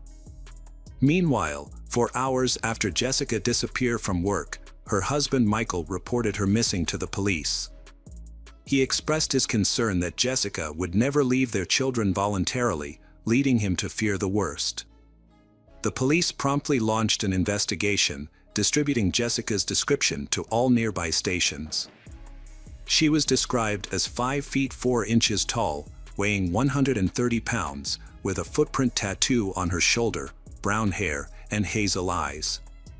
At the time of her disappearance, she was wearing gray sweatpants and a black hoodie with the words "Duck, Duck, Goose" on the front and "Staff" on the back. A thorough search of local hospitals and morgues yielded no results. Detectives worked to determine Jessica's whereabouts, interviewing her co-workers in the process. However, everyone they spoke to reported that Jessica had no enemies and was well liked by her colleagues, children, and their parents. According to her co-workers, Jessica seemed fine when she left work at lunchtime, and they noticed nothing unusual about her behavior.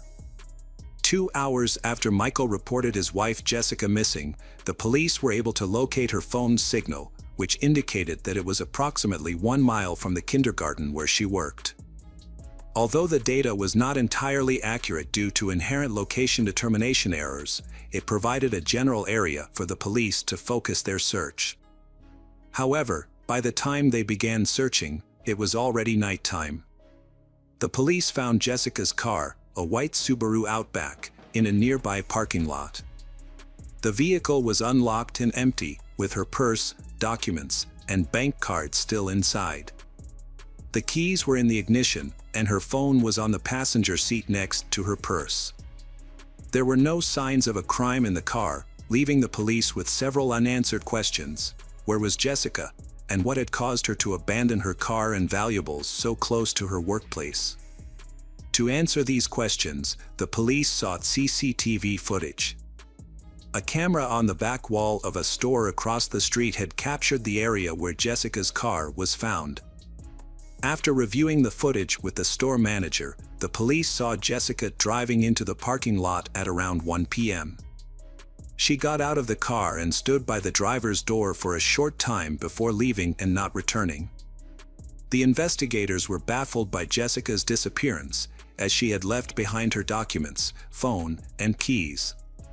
It was unclear whether she had intentionally gone into hiding. Surveillance footage showed Jessica walking between 2 buildings towards another parking lot, where she vanished from view due to the lack of cameras. To get a better look at the footage, the investigators made a copy of the video to review on a larger screen at the police station. The Northampton Police Department, being a small force, enlisted the help of the Pennsylvania State Police to coordinate a search effort. Flyers with Jessica's photo were distributed throughout Northampton and surrounding cities, as well as shared on social media and through local news outlets. State police detectives began reconstructing the events leading up to Jessica's disappearance. They started by re-interviewing the kindergarten staff, who revealed that Jessica had left work to send a fax from her mother's house. The detectives then visited the house, which was approximately 4 miles from the kindergarten, in search of answers. The detectives met with Danelle and her husband Greg at the scene and learned that Jessica had keys to their home and could visit at any time.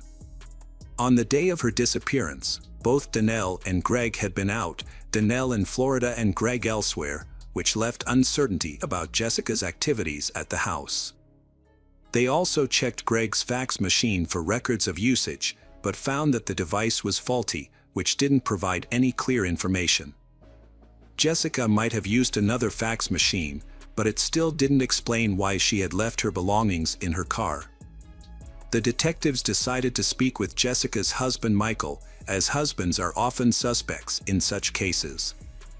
To confirm Michael's story that he was the first to leave the house on the day Jessica disappeared, detectives investigated his claim. It was a possibility they couldn't rule out, as statistically, a significant number of disappearances involve a partner. As they continued the investigation, the police arranged a search party, and local media alerted the public about Jessica's disappearance. Anyone with information was asked to come forward. By this point, 48 hours had passed, but no new leads emerged on Jessica's journey to her mother's house. To aid in their investigation, detectives scoured the route to her mother's house for surveillance cameras. One key location, an Exxon gas station adjacent to the main road leading to the mother's residence, had multiple cameras installed. Given the fact that this gas station was strategically situated on Jessica's stated route, the police logically inferred that if Jessica drove in the direction she said, she would be captured on camera. A review of the recording showed that her car was, indeed, captured driving by at approximately 12:56 p.m. From there, the journey to her mother's house took just a few minutes, suggesting Jessica would need to make the short trip back in order to utilize a functional fax machine, which wasn't operational at her mother's home. While fast-forwarding the tape to find a shot of the vehicle's potential return, detectives made a perplexing observation. The footage shows Jessica's white car speeding through a gas station just 14 minutes later. Notably, the car took a peculiar route, turning towards the gas station and continuing onto the other side without stopping, before heading towards the city center, where the car was later abandoned in a parking lot. Given her rapid pace, the likely reason for this unusual detour was a red traffic light at the intersection, which Jessica may have attempted to avoid by cutting through the gas station. From there, she drove onto a different road where the light was green and eventually left her car in the parking lot, where a police officer discovered it later. However, a surprising detail emerged upon closer inspection of the footage. Jessica, who was 5 feet 4 inches tall and 130 pounds, appeared to be much shorter and lighter than the person seen exiting her car. Measuring against the known height of the car, experts estimated that this person stood between 5 feet 11 inches and 6 feet 3 inches tall.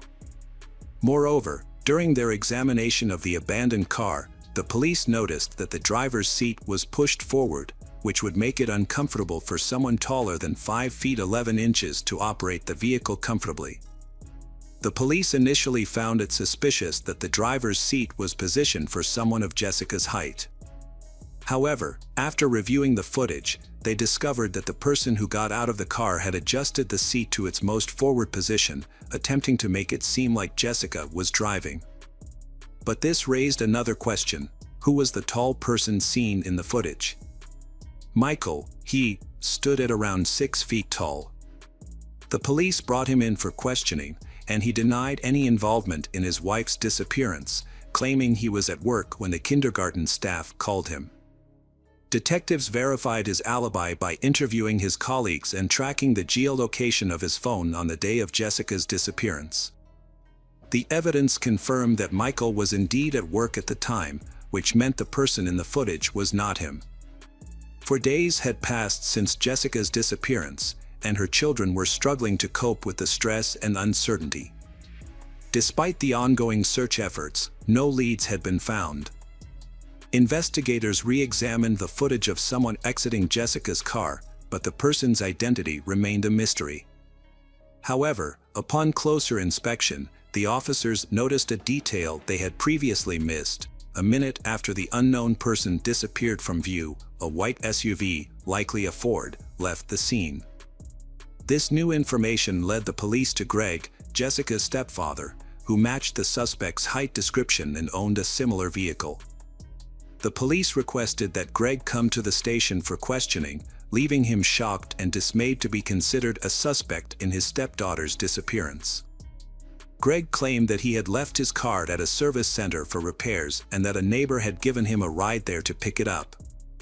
He then stated that he had stopped at an Exxon gas station to grab a bite to eat.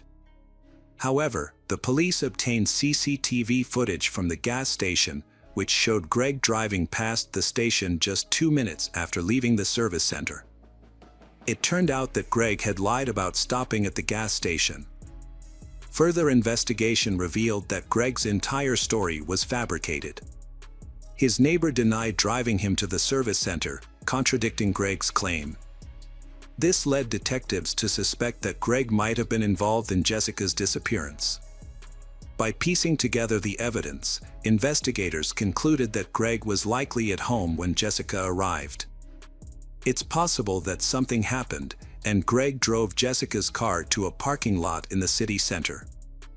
The police searched Greg's house, where they found evidence that contradicted his alibi. The fax machine, which Greg claimed was not working, was found to be functional, and its usage history showed that Jessica had indeed sent a fax from the house on the day of her disappearance. Furthermore, a trash can in the basement contained napkins with bloodstains, and Greg's shoes, which were found in a dumpster on the street, had dried blood on them. Donnell reported to the police that Greg had requested an early trash pickup the day before, which seemed unusual at the time, especially since the trash can wasn't full. In hindsight, this could be how Greg disposed of evidence related to cleaning products and rags used in the house. During a second interrogation, the police confronted Greg, stating that they knew his previous statements were false and that they had found evidence in his home. They also informed him that they were aware Jessica had been at his house on the day she disappeared. Greg then began to talk. Greg claimed that when he returned home on the afternoon of November 21st, he found Jessica's car in the driveway and bloodstains on the carpet. He alleged that Jessica was already dead when he arrived and that he panicked, fearing no one would believe him. He supposedly drove Jessica's car to a city center parking lot and then returned home. Greg also stated that Jessica had outstanding debts, which he claimed led to her death. However, detectives later discovered that this was another lie, and they found evidence that Greg had purchased adult toys the day before Jessica disappeared. The investigators were fed up with Greg's inconsistent stories, so they directly asked him where he had hidden his stepdaughter Jessica's body, explaining that an autopsy would provide answers to many questions. Realizing he was caught, Greg changed his story again. This time, he claimed he was at home watching adult videos when Jessica arrived and asked to send a fax. According to Greg, he was standing behind her as she used the computer, and he became aroused and developed a desire for his stepdaughter. Without saying a word, he allegedly pulled out a gun and shot her in the back of the head.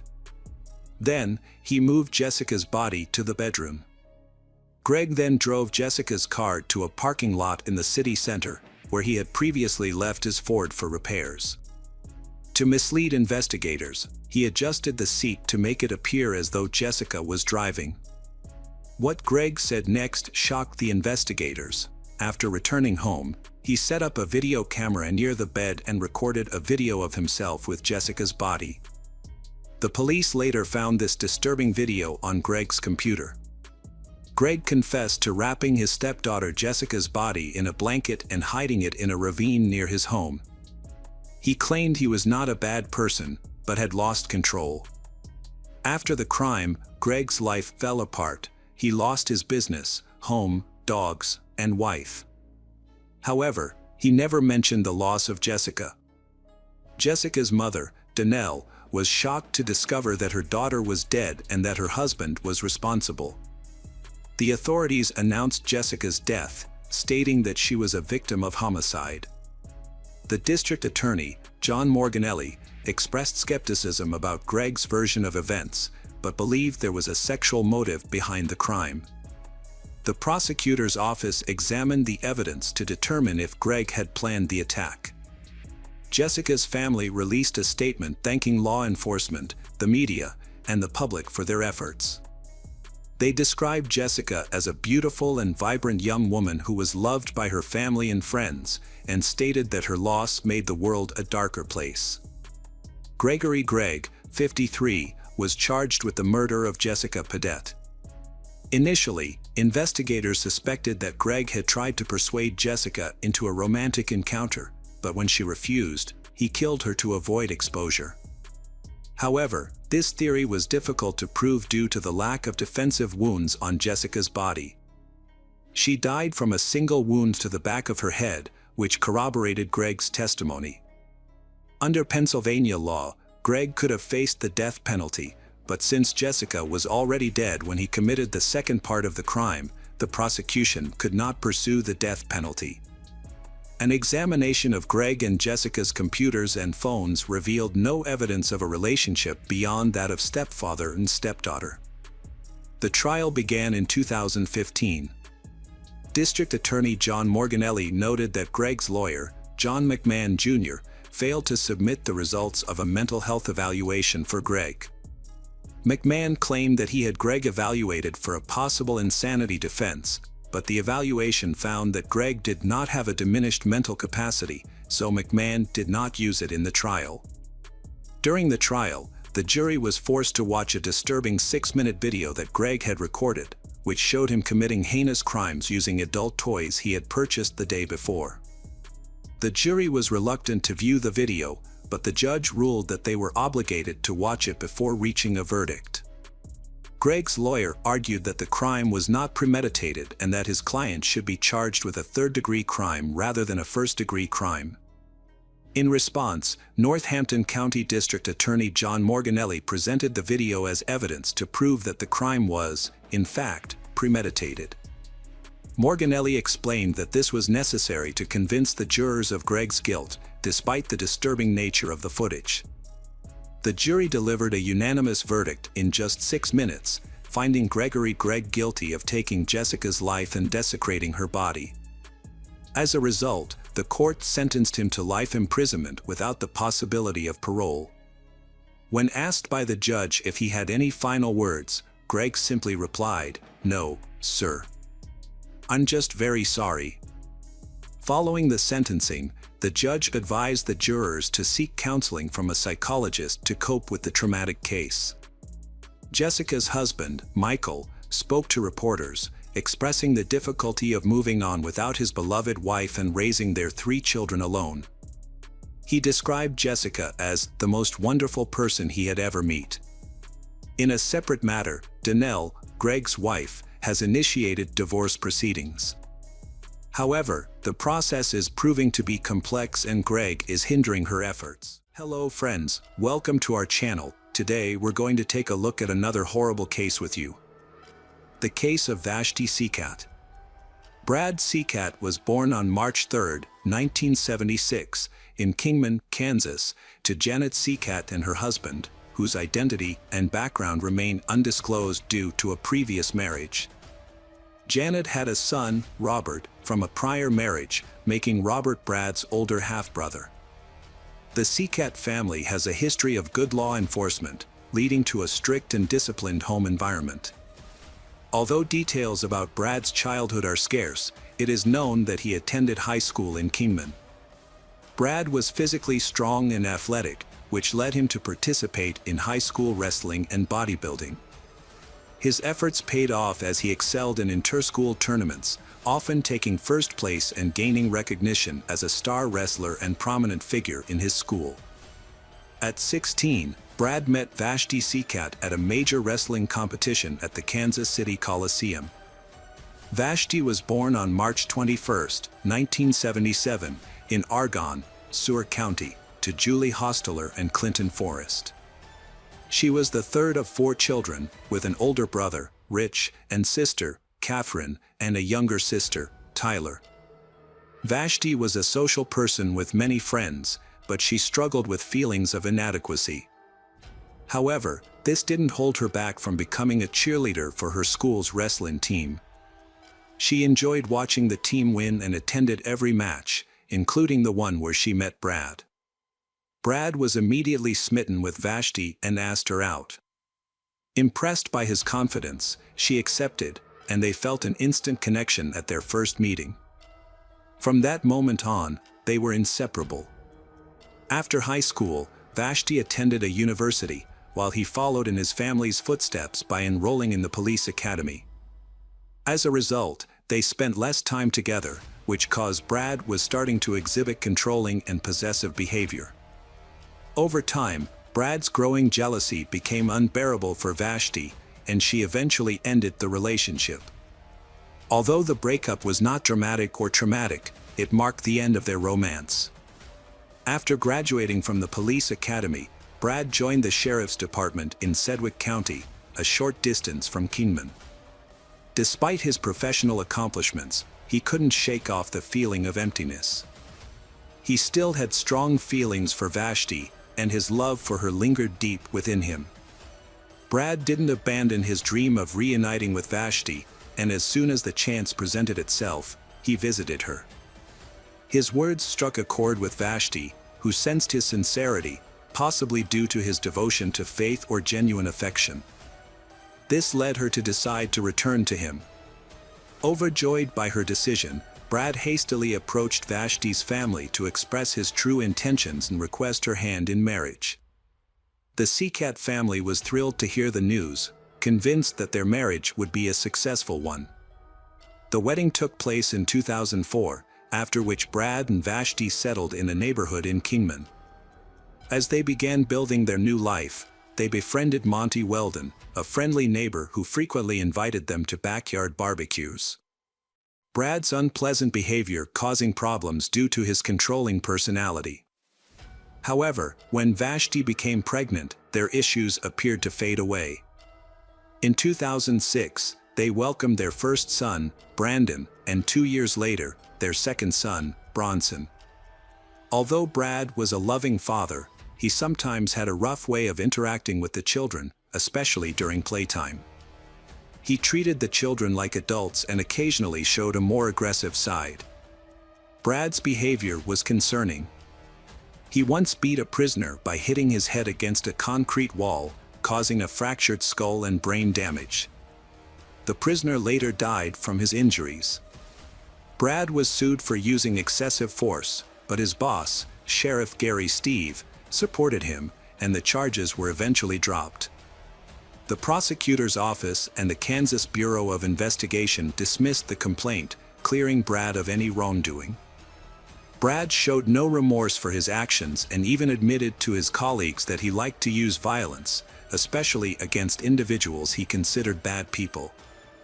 On a separate occasion, Brad and another officer restrained a defendant who became unruly and resisted being removed from the courtroom for contempt of the judge.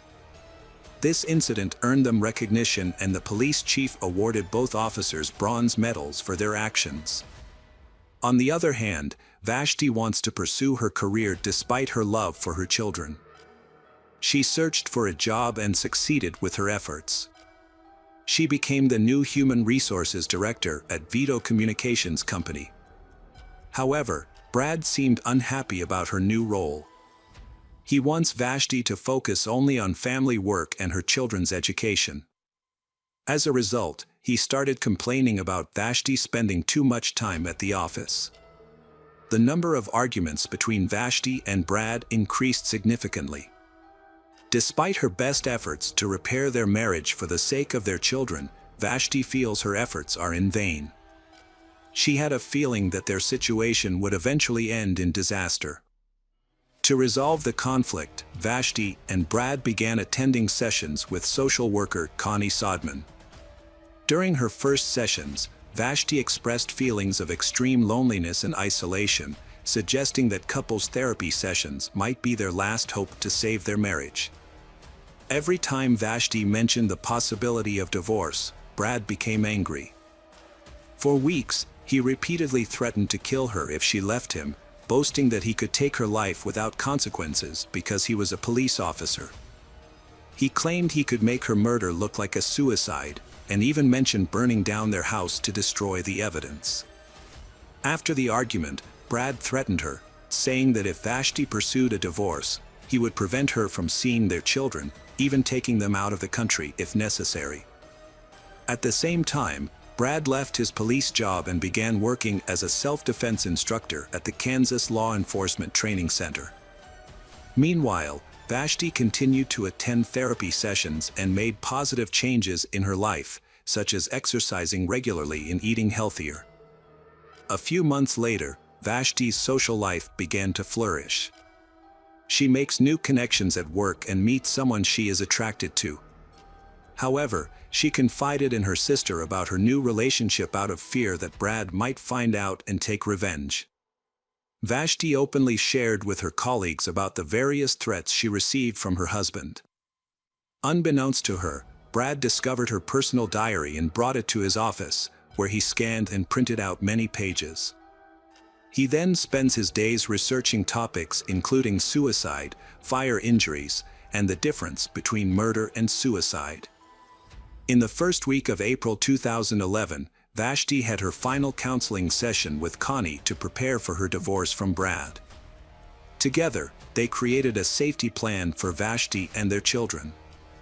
When Brad received his divorce papers on April 29th, he overreacted. After discovering the papers, Brad finds a projector in the pantry and uses it to enlarge a handwritten note from Vashti's diary. At the same time, he also wrote a farewell message to his children.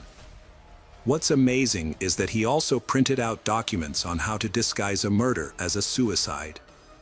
Additionally, Brad asked the maintenance staff how to properly destroy computer hard drives, and he used a blowtorch to destroy them because they contained images that were unfavorable to him.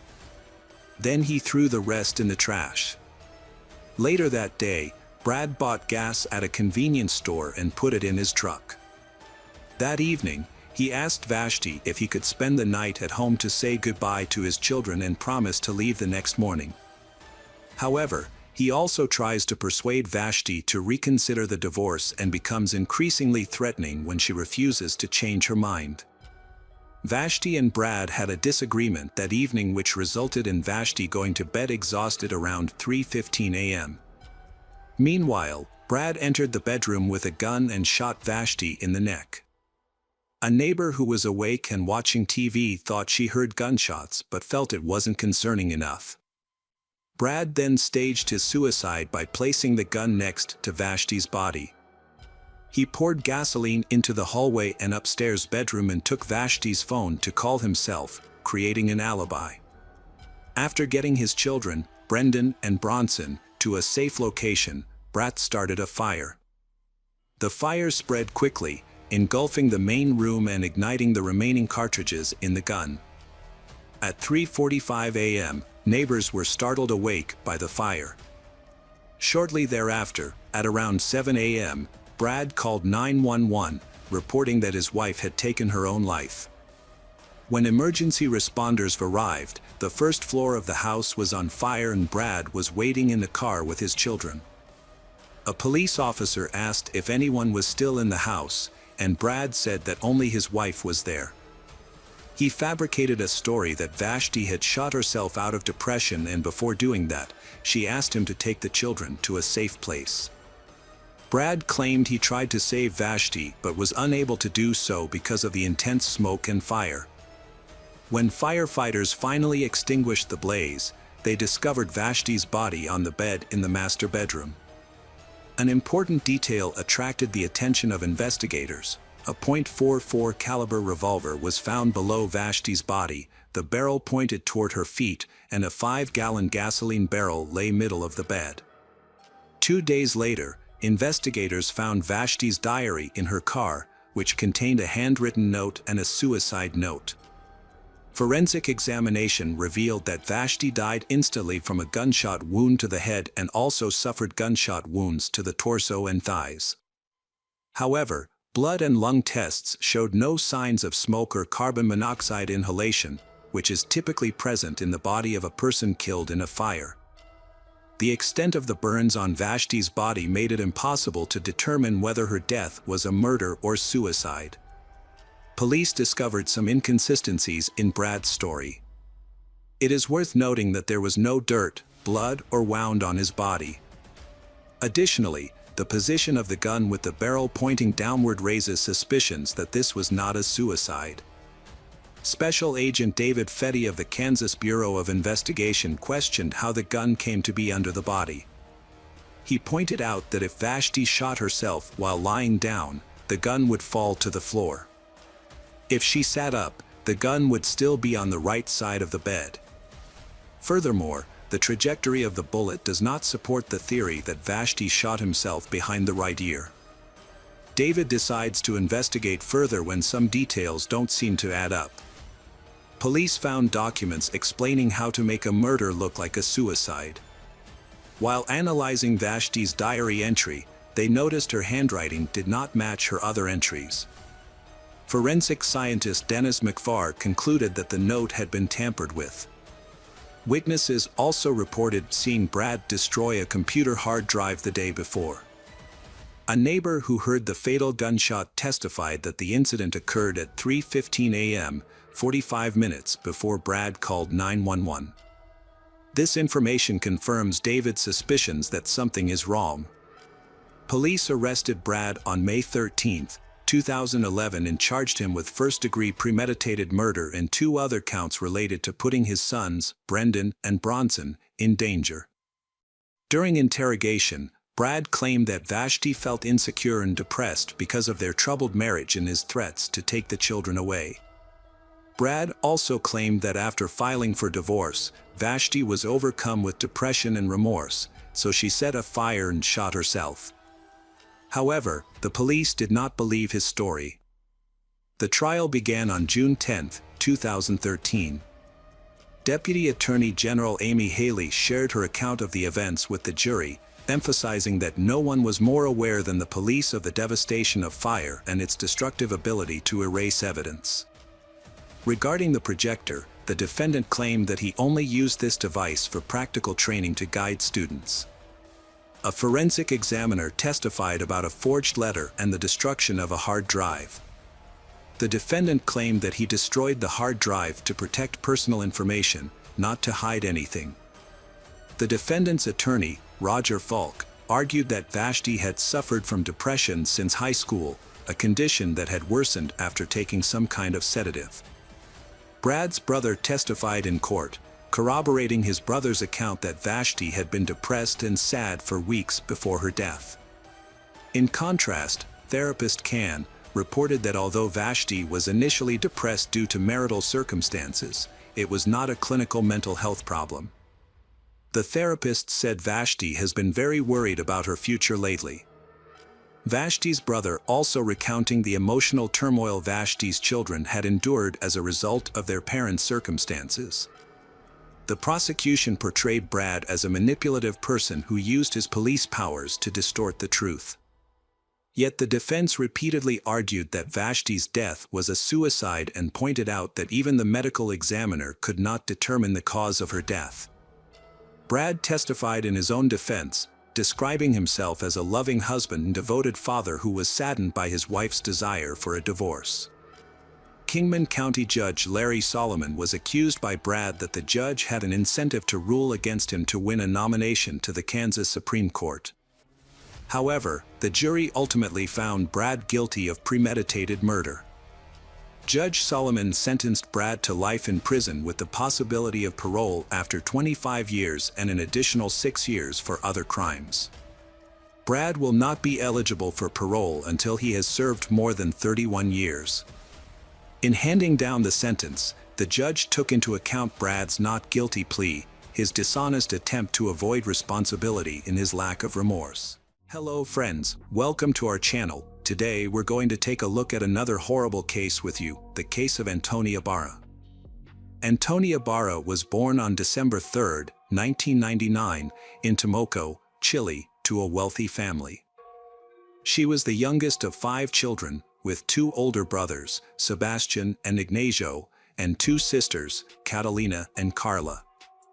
Antonia was particularly close to Catalina, whom she considered her best friend and confidant.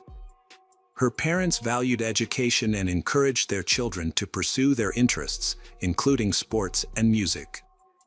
As the youngest child, Antonia was especially loved and spoiled by her parents. Despite this, she was a diligent student and dreamed of studying tourism and traveling the world. At the age of 15, Antonia met Martin Pradines on social media in 2015. Martin was 8 years older than Antonia and lived in the same city. He was divorced and had a child from a previous marriage.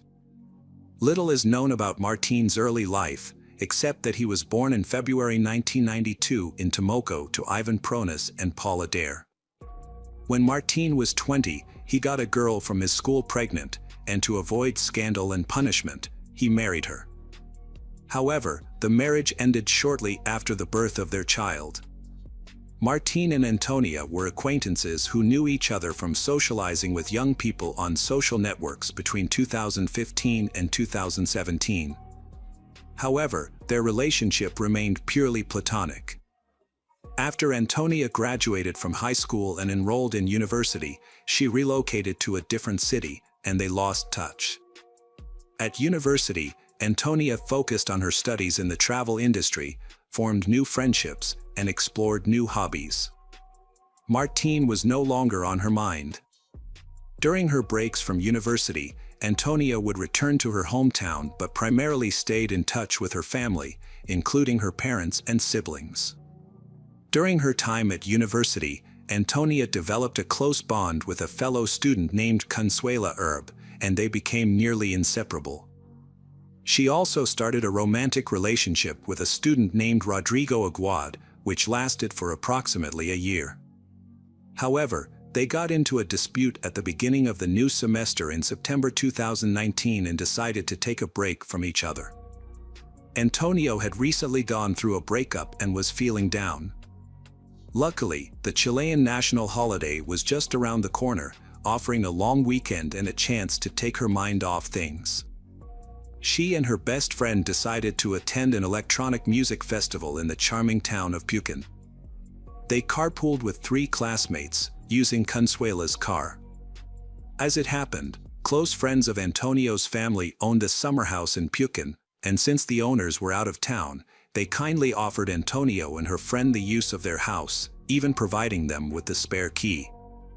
Upon arrival, the group split up, and they friends settled into the spacious and cozy house, looking forward to a relaxing weekend getaway. On the evening of September 18th, Antonia ran into Martine while walking around the city, and they struck up a conversation. As it turned out, Martine was also in town for the festival with his friends and was staying in a large rented house just outside the city center. They hit it off and made plans to meet up the next day at a party at a popular nightclub. Antonia called her parents to fill them in on her plans, and her father warned her to be careful and not to drink too much. Antonia laughed it off and promised to be responsible. The next day, Antonia and her friends spent hours getting ready for the party, choosing outfits and doing their makeup. Before heading out, they shared a bottle of wine and then took a taxi to the club. When they arrived, they ordered a bottle of champagne at the bar and drank it together before hitting the dance floor. It was after midnight when Martine and his friends arrived at the club. Antonia was already quite drunk by then, but she continued to drink and dance with Martine. According to her friend, Consuela, Antonia was advised to slow down, but she didn't listen. At one point, Consuela lost track of Antonia and spent half an hour searching for her. When she finally found her, Antonia was in another room with Martine, barely able to stand due to her intoxication. Consuela saw her classmate Benjamin Morales at the club and asked for his help in getting her friend Antonia home. However, Antonia refused to leave, saying the night was still young. A short while later, she started to feel unwell, and her friends took her outside for some fresh air. After she felt a bit better, she returned to the club. Consuela went to Antonia later that night and told her that she was exhausted and ready to head home. However, Antonia declined, wanting to stay and continue having fun. Consuela then left the club, giving up on convincing Antonia to leave with her. She took a taxi home and went straight to bed. Benjamin saw Martine escorting Antonia out of the club, holding her because she was swaying from side to side. According to Benjamin, Antonia was too drunk to fight back, and Martine took advantage of her state. They waited near the entrance for a while, allowing Antonia to recover a bit. Soon, Martine's friends arrived and suggested they continue partying at their rented house. The company ordered a taxi, but Martine and Antonia decided to walk, as she was unwell and disoriented. Surveillance cameras captured their walk, showing the man supporting a drunk student who was trying to break free from his grasp. Along the way, they stopped at a 24-hour supermarket, where Martine purchased beer. Inside the empty store, Martine attempted to kiss she, but she pushed him away and turned her back on him. It was clear she was uncomfortable, but her intoxication left her unable to resist or escape. Martine, being stronger, continued to lead Antonia, and they eventually arrived at the rented house around 8 a.m. The people in the living room saw that she was upset, but she was too drunk to clearly communicate her distress. Despite Antonia's obvious unease, Martine continued to hug and try to kiss her. The other friends, also heavily intoxicated, failed to intervene. Eventually, they retreated to a bedroom, where the man assaulted she while she was in a dazed state. Antonia was confused and disoriented as Martine ignored her attempts to resist and stop him. After the incident, he rejoined his friends in the living room and continued the party, leaving Antonia alone in the bedroom. Later, around 9 a.m., she managed to call Benjamin, but her speech was slurred and she was crying uncontrollably, making it hard for him to understand her. She was unable to explain what had happened or where she was. Benjamin became concerned and called Consuela, telling her that Antonia was in trouble and needed help. Antonia then called Consuela herself, struggling to communicate, and eventually found out her location, prompting Consuela to go to her aid. When Consuela met Martine at the doorstep, she asked him what had happened, but he just smiled and claimed that everything was consensual. However, when Consuela found her friend, Antonia, in one of the rooms, she was shocked by her condition. Antonia was crying and begged to be taken away from the place as soon as possible. They left shortly after and went home, where Antonia immediately took a shower. Despite her friend's advice to preserve the evidence and report the incident to the police, Antonia insisted that no one should ever find out what had happened. She tried to act normally when she spoke to her parents later that day, hiding her true emotions. The next morning, Antonia and her friends returned to the student dormitory. In the aftermath, Antonia struggled to cope with the trauma. She tried to forget the nightmare and resume her normal life, attending classes and socializing with friends. However, only Consuela noticed that Antonia was not okay. As time passed, Antonia's mental state deteriorated, and she gradually fell into a deep depression. Antonia was traumatized and didn't want to talk to anyone about what had happened to her. She refused to file a police report, fearing that it would only spread the news and make things worse.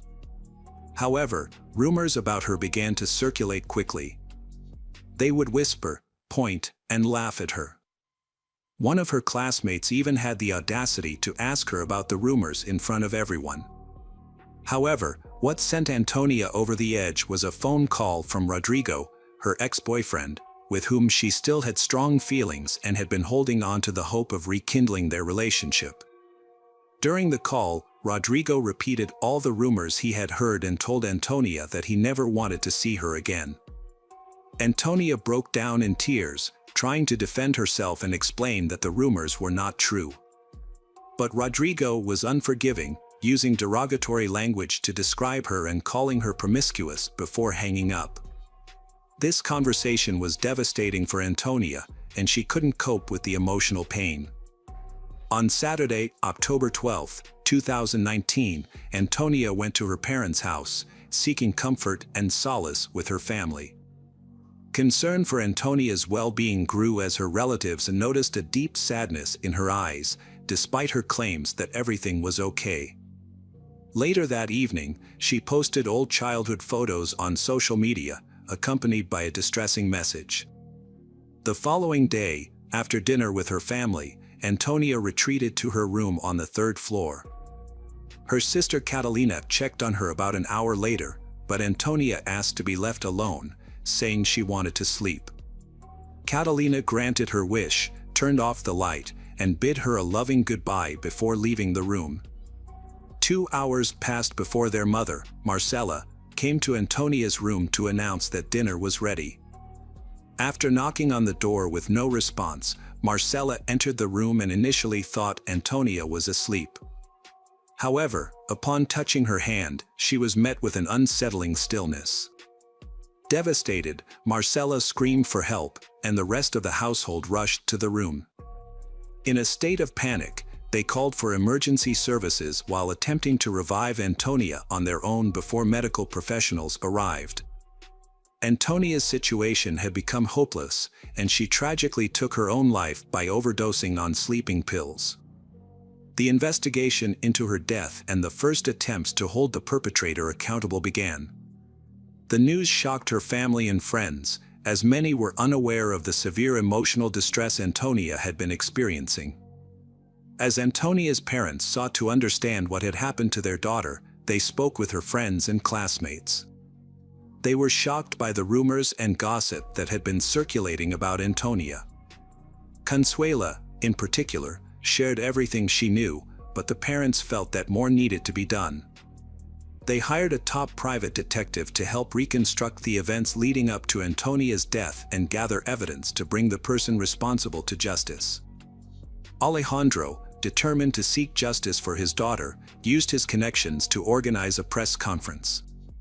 In front of dozens of cameras, he shared the devastating truth: his daughter had been the victim of forced bullying, which she had been unable to survive. The person responsible, he emphasized, remained at large.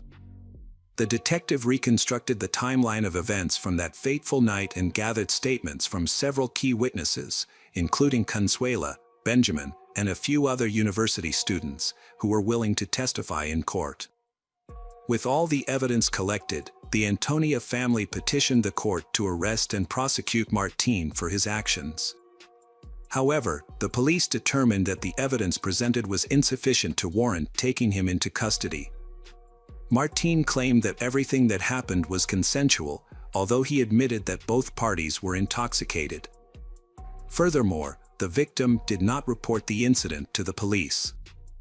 As a result, Martín remained free, and he and his family subsequently filed a lawsuit against the Antonia family, accusing them of defamation, harassment, and the unauthorized disclosure of their personal information. According to the Martín family, Antonia's relatives had slandered their son and brother, Martín. In response, the Martín family decided to hold a press conference to defend themselves publicly. They argued that Martín's reputation had been harmed without justification and presented themselves as the ones who had been wronged. The Martín family also accused Antonia of sharing their personal contact information, including their home address, phone numbers, and social media handles.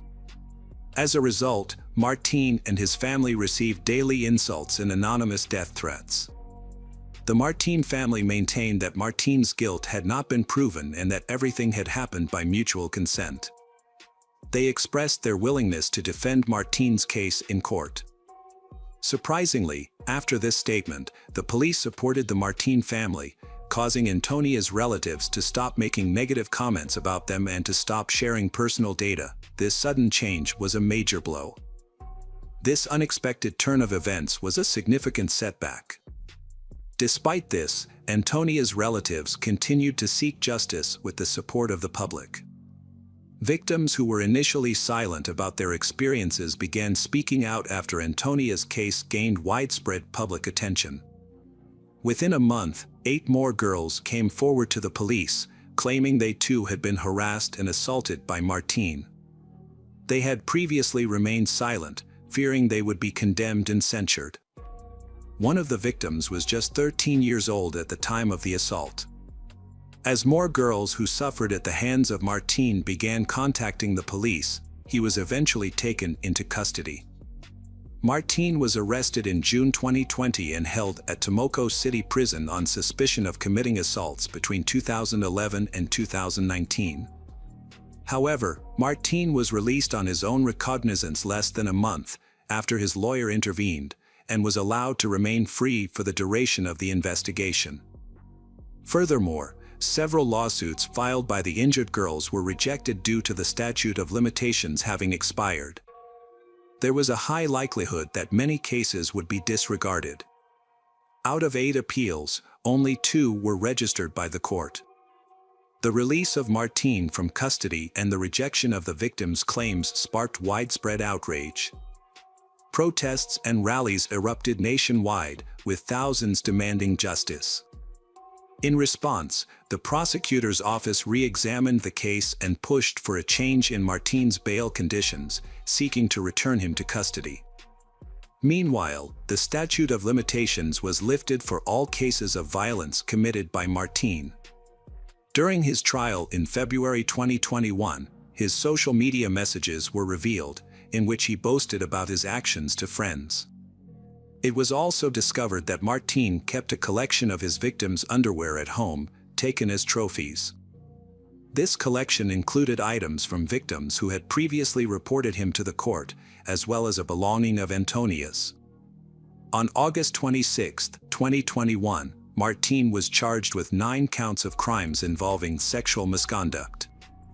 3 of the victims were minors when the incidents occurred. The Antonia family appealed to the public to speak out against violence and bring those responsible to justice. The trial began in June 2022, allowing Martin's lawyers sufficient time to prepare. They presented witness statements and surveillance footage showing that Antonia left with the defendant voluntarily and did not attempt to resist him. The defense challenged the testimonies of other victims, but in August 2022, the court delivered a guilty verdict against Martin. He was convicted of 8 crimes involving sexual misconduct and causing Antonia's nervous breakdown, which ultimately led to her death. Martin was sentenced to 20 years in prison. However, his lawyers, led by Pinus, promptly filed an appeal. On December 29, the Supreme Court ordered a new trial. In March 2023, Martin's case was assigned to the Public Defender's Office.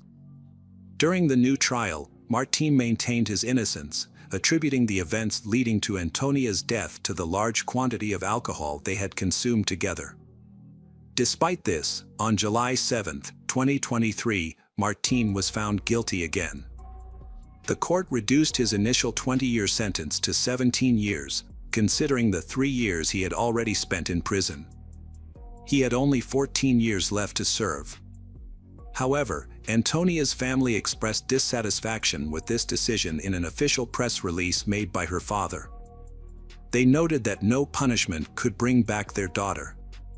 During the ongoing lawsuits, Antonia's family and other victims affected by Martin's actions joined forces with public figures to advocate for women's rights. Together, they worked to amend the criminal code, specifically the sections related to sexual offenses. Their objective was to protect the rights of victims of harassment and sexual violence. Hello friends, welcome to our channel. Today we're going to take a look at another horrible case with you. The case of Milleke van Doorn. Milleke grew up in a typical family with her parents and 2 sisters in Zaanstad, a city in North Holland, Netherlands. Milleke was a well-behaved child who stayed out of trouble and was friendly to everyone. Having just graduated from high school with a good reputation, she was looking forward to a bright future. However, her life took a dramatic turn one summer evening. That summer night changed everything for Milleke, and her story became a national sensation. On the evening of Sunday, June 7, 1992, Milleke attended a birthday party for a friend, which was held in an apartment in a local building. The building looked almost the same back then as it does today, except for the taller trees that surround it. Milleke left her birthday celebration early to catch the last bus home, but when she arrived at the bus stop, she realized she had missed it by 30 minutes. Unbeknownst to her, the bus schedule had been adjusted due to the Pentecost holiday. She had another option to get home than taking the train from the station located half a mile away on the same street. However, she never come home. The next morning, the pastor of St. Joseph's Church, which is near the train station, made a disturbing discovery while on his morning walk. He found a body floating in a pond adjacent to the church and immediately called the police at 8:54 a.m. Within minutes, detectives arrived at the scene, and the tragic news was soon delivered to the Van Doorn family, leaving them in a state of shock and grief. Milleke's body was pulled from the water, bearing signs of a violent crime. Injuries on her neck, face, and body, including multiple stab wounds, were evident. She was also found partially undressed. In an attempt to conceal the crime, the perpetrator had covered the body with reeds, but this effort failed, leading to its discovery. The news of Milleke's tragic death was devastating for her family, who had envisioned a bright future for her. The autopsy provided some information about the crime. The presence of semen and pubic hair in Milica's body suggested a sexual assault. The fact that there was no water in Milica's lungs indicated that she did not drown in the pond. Instead, she had likely been killed elsewhere, and her body was later hidden in the water in an attempt to disguise the crime. The exact time of Milica's death remained unclear, with possibilities ranging from immediately after she left a party to several hours later. Milica's body was found in the water, which made it impossible to determine the time of death by body temperature alone. The pond was where her body was dumped, but it was not the location where she was actually killed. The police were searching for the original crime scene, where they expected to find evidence due to the severity of Milica's injuries. A key piece of evidence was that one of her shoes was missing, which could potentially lead investigators to both the crime scene and the perpetrator. The police distributed flyers with information about the case, including the fact that one of Milica's shoes was missing. They asked the public to report if the shoe was found, and eventually, the second shoe was discovered. At the time of the investigation in 1992, DNA research was not advanced, and DNA samples taken from Milica's body did not provide any useful leads for the detectives. The investigation began with interviews with Milica's family to determine if she had any conflicts or enemies. However, the family reported that Milica had no conflicts with anyone and was doing well personally. She had a boyfriend around her age, and they rarely fought. After learning that Milica attended a birthday party on the night she died, investigators spoke to all the guests, including her boyfriend. However, numerous interviews did not produce any leads, and everyone reported the same story that Milica had left the party just before midnight and planned to take a bus to her neighborhood. Unfortunately, none of Milica's friends were aware that the last bus had already departed by the time she reached the bus stop. In 1992, mobile phones were not widespread, making it difficult for investigators to determine if Milica had boarded the bus or reached her destination safely. After ruling out her friends as suspects, the police began searching for witnesses who may have seen or heard something on the night of the crime. They conducted door-to-door interviews with residents in the area where Milica's body was found, gathering a significant amount of information, but few specific details. Several witnesses reported hearing a woman scream briefly at night, but it was not alarming enough to prompt them to take action. Others claimed to have seen a man of Turkish appearance riding a bicycle towards the location where Milica's body was discovered. As a result, investigators shifted their focus to the Turkish community living in the Kogerveld neighborhood. Some young men from the Turkish community had previous run-ins with the law, drawing the attention of investigators. However, despite months of inquiry, the police were unable to identify a suspect. The men they questioned denied being near the pond on the night of the crime, leading to a stalemate in the investigation. 6 months after Milica van Doorn's murder, a significant discovery was made when a roofer working on the roof of St. Joseph's Church found one of Milica's shoes. This shoe had been on the roof the entire time, but it was unclear how it got there since the only way to access the roof was by ladder. The conclusion was that the perpetrator must have deliberately thrown the shoe onto the roof while at the pond, but the reasoning behind this action remains a mystery. Unfortunately, any potential evidence that may have been left on the roof was erased by harsh weather conditions over time.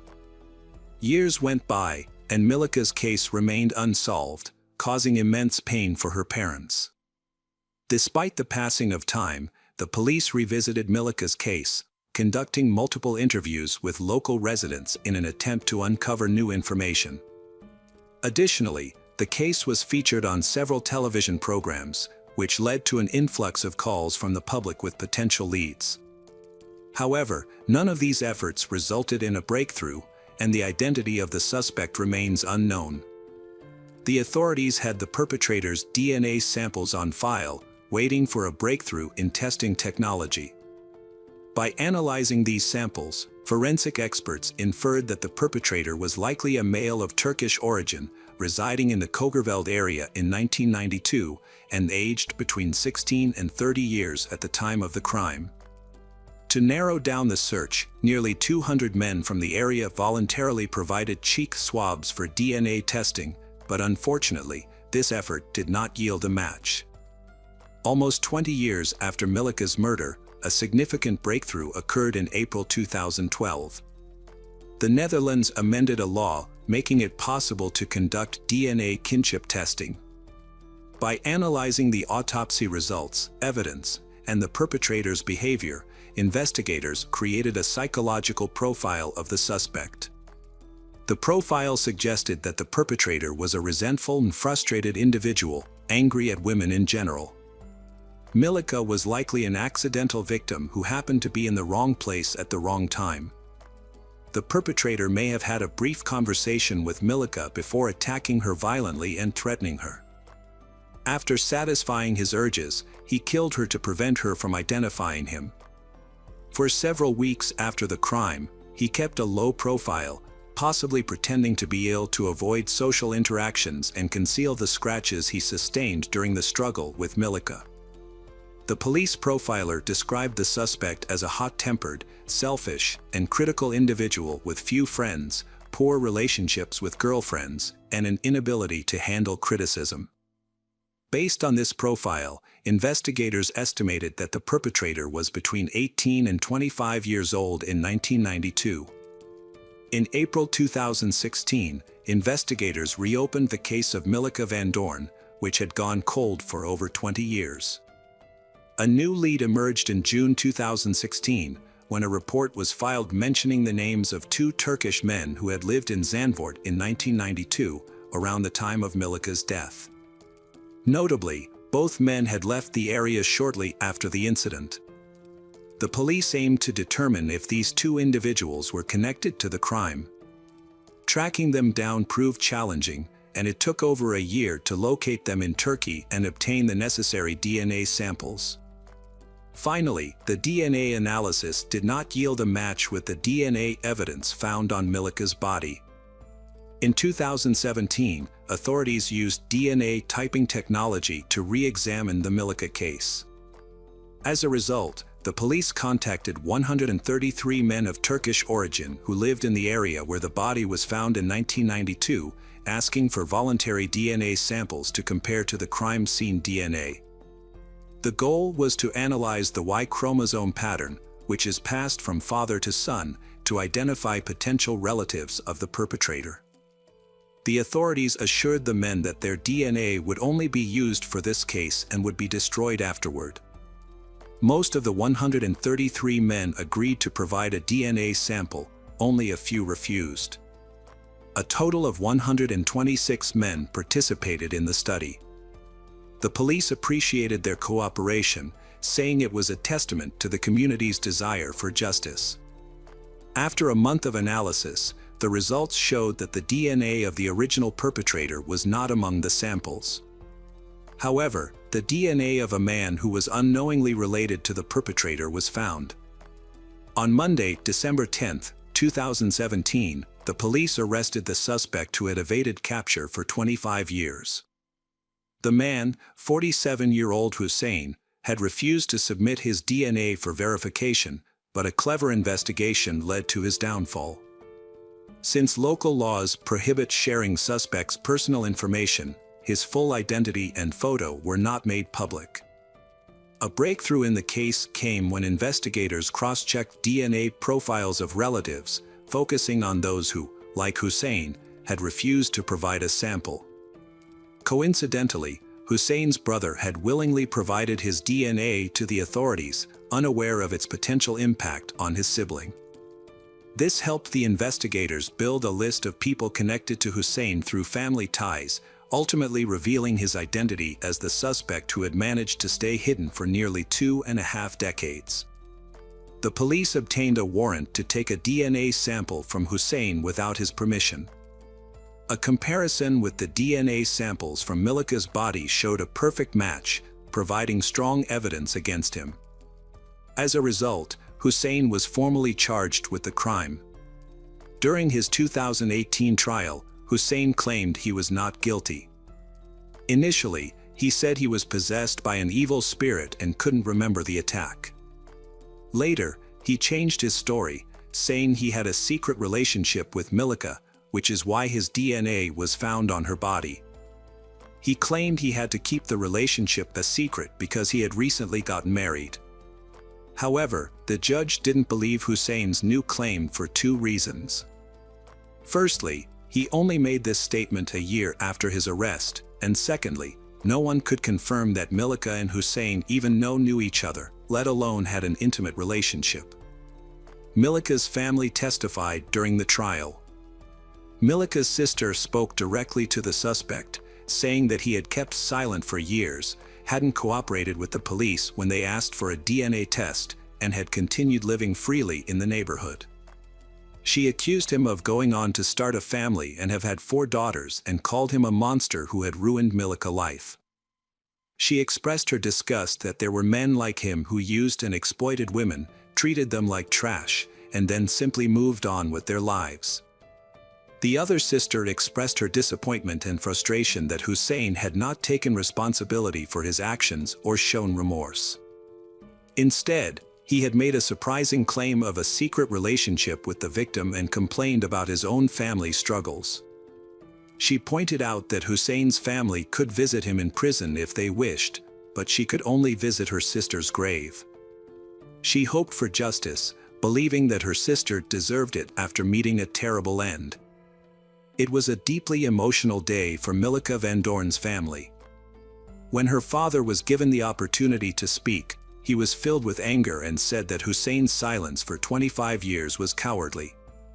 He found Hussein's treatment of Milika to be extremely disturbing and was shocked by the news of her death. On December 11, 2018, Hussein was found guilty of Milika's murder based on DNA evidence. The court determined that the murder was committed to cover up another crime, a sex crime. Hussein was sentenced to 20 years in prison and ordered to pay €10,000 in compensation to Milika's family. Notably, Hussein refused to be present in the courtroom during the sentencing and instead remained in a cell outside. In February 2019, Hussein appealed his 20-year prison sentence and it was reduced to 19 years and 7 months. But finally, he did not get to serve the full reduced term. Hussein was found dead on June 13, 2022.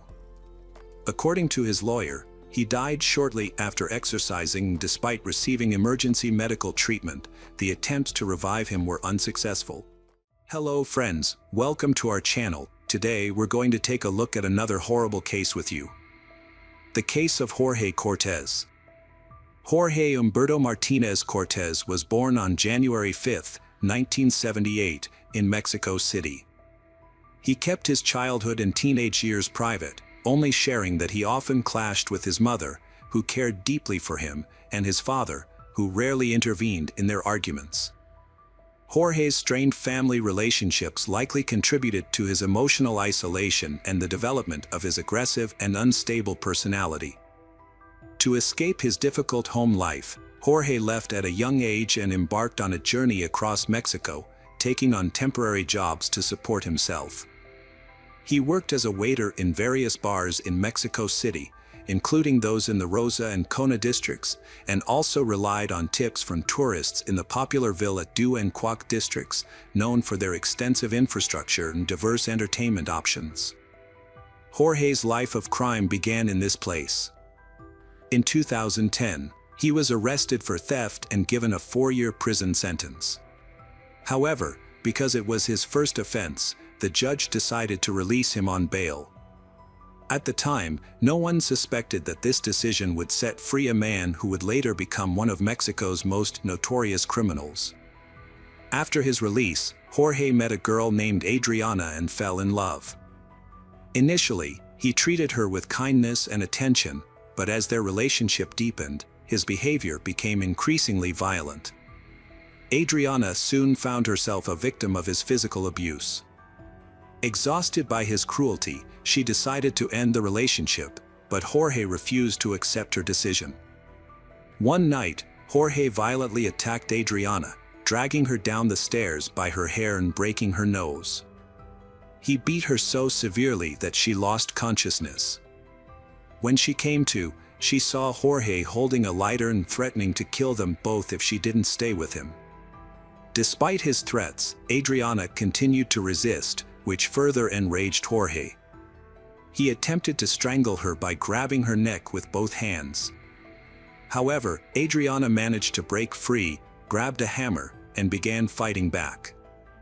She was able to force Jorge out of the apartment and ultimately out of her life for good. This violent confrontation occurred in 2011, and although Adriana reported the incident to the police, Jorge was released on bail and avoided punishment. In hindsight, Adriana's escape from Jorge that night saved her from a potentially deadly situation. Jorge would go on to take the lives of multiple women in the future. After meeting Jorge, 18-year-old Yang Kiang Marie became his new victim. Yang was a Korean girl who was very close to her mother, Monica, and her sisters, particularly Anna. Anna was a lively and athletic young woman who balanced her studies in psychology with a part-time job at a restaurant. Yang met Jorge at one of the bars where he worked, and they were immediately drawn to each other. After a brief courtship, they started dating, but their relationship was marked by violence. Despite their frequent arguments, they stayed together. When Yang turned 19, she decided to declare her independence from her family and move to the city with Jorge. However, this change only made their problems worse. Jorge's behavior became increasingly controlling and abusive. He constantly monitored Yang's activities, calling her every hour at work and restricting her interactions with friends. As a result, Yang felt trapped and realized she was a victim of domestic violence. However, she hid the truth from others, including her family, to avoid causing them concern. Only a few close people, including her sister Anna and some friends, knew about the situation. Despite her family's warnings and advice to leave Jorge, Yang struggled to break free. She attempted to leave him multiple times but always returned, held back by her own fears and vulnerabilities. During this time, Yang underwent a significant transformation, changing from a happy and lively person to someone who was depressed and willing to do anything to please Jorge.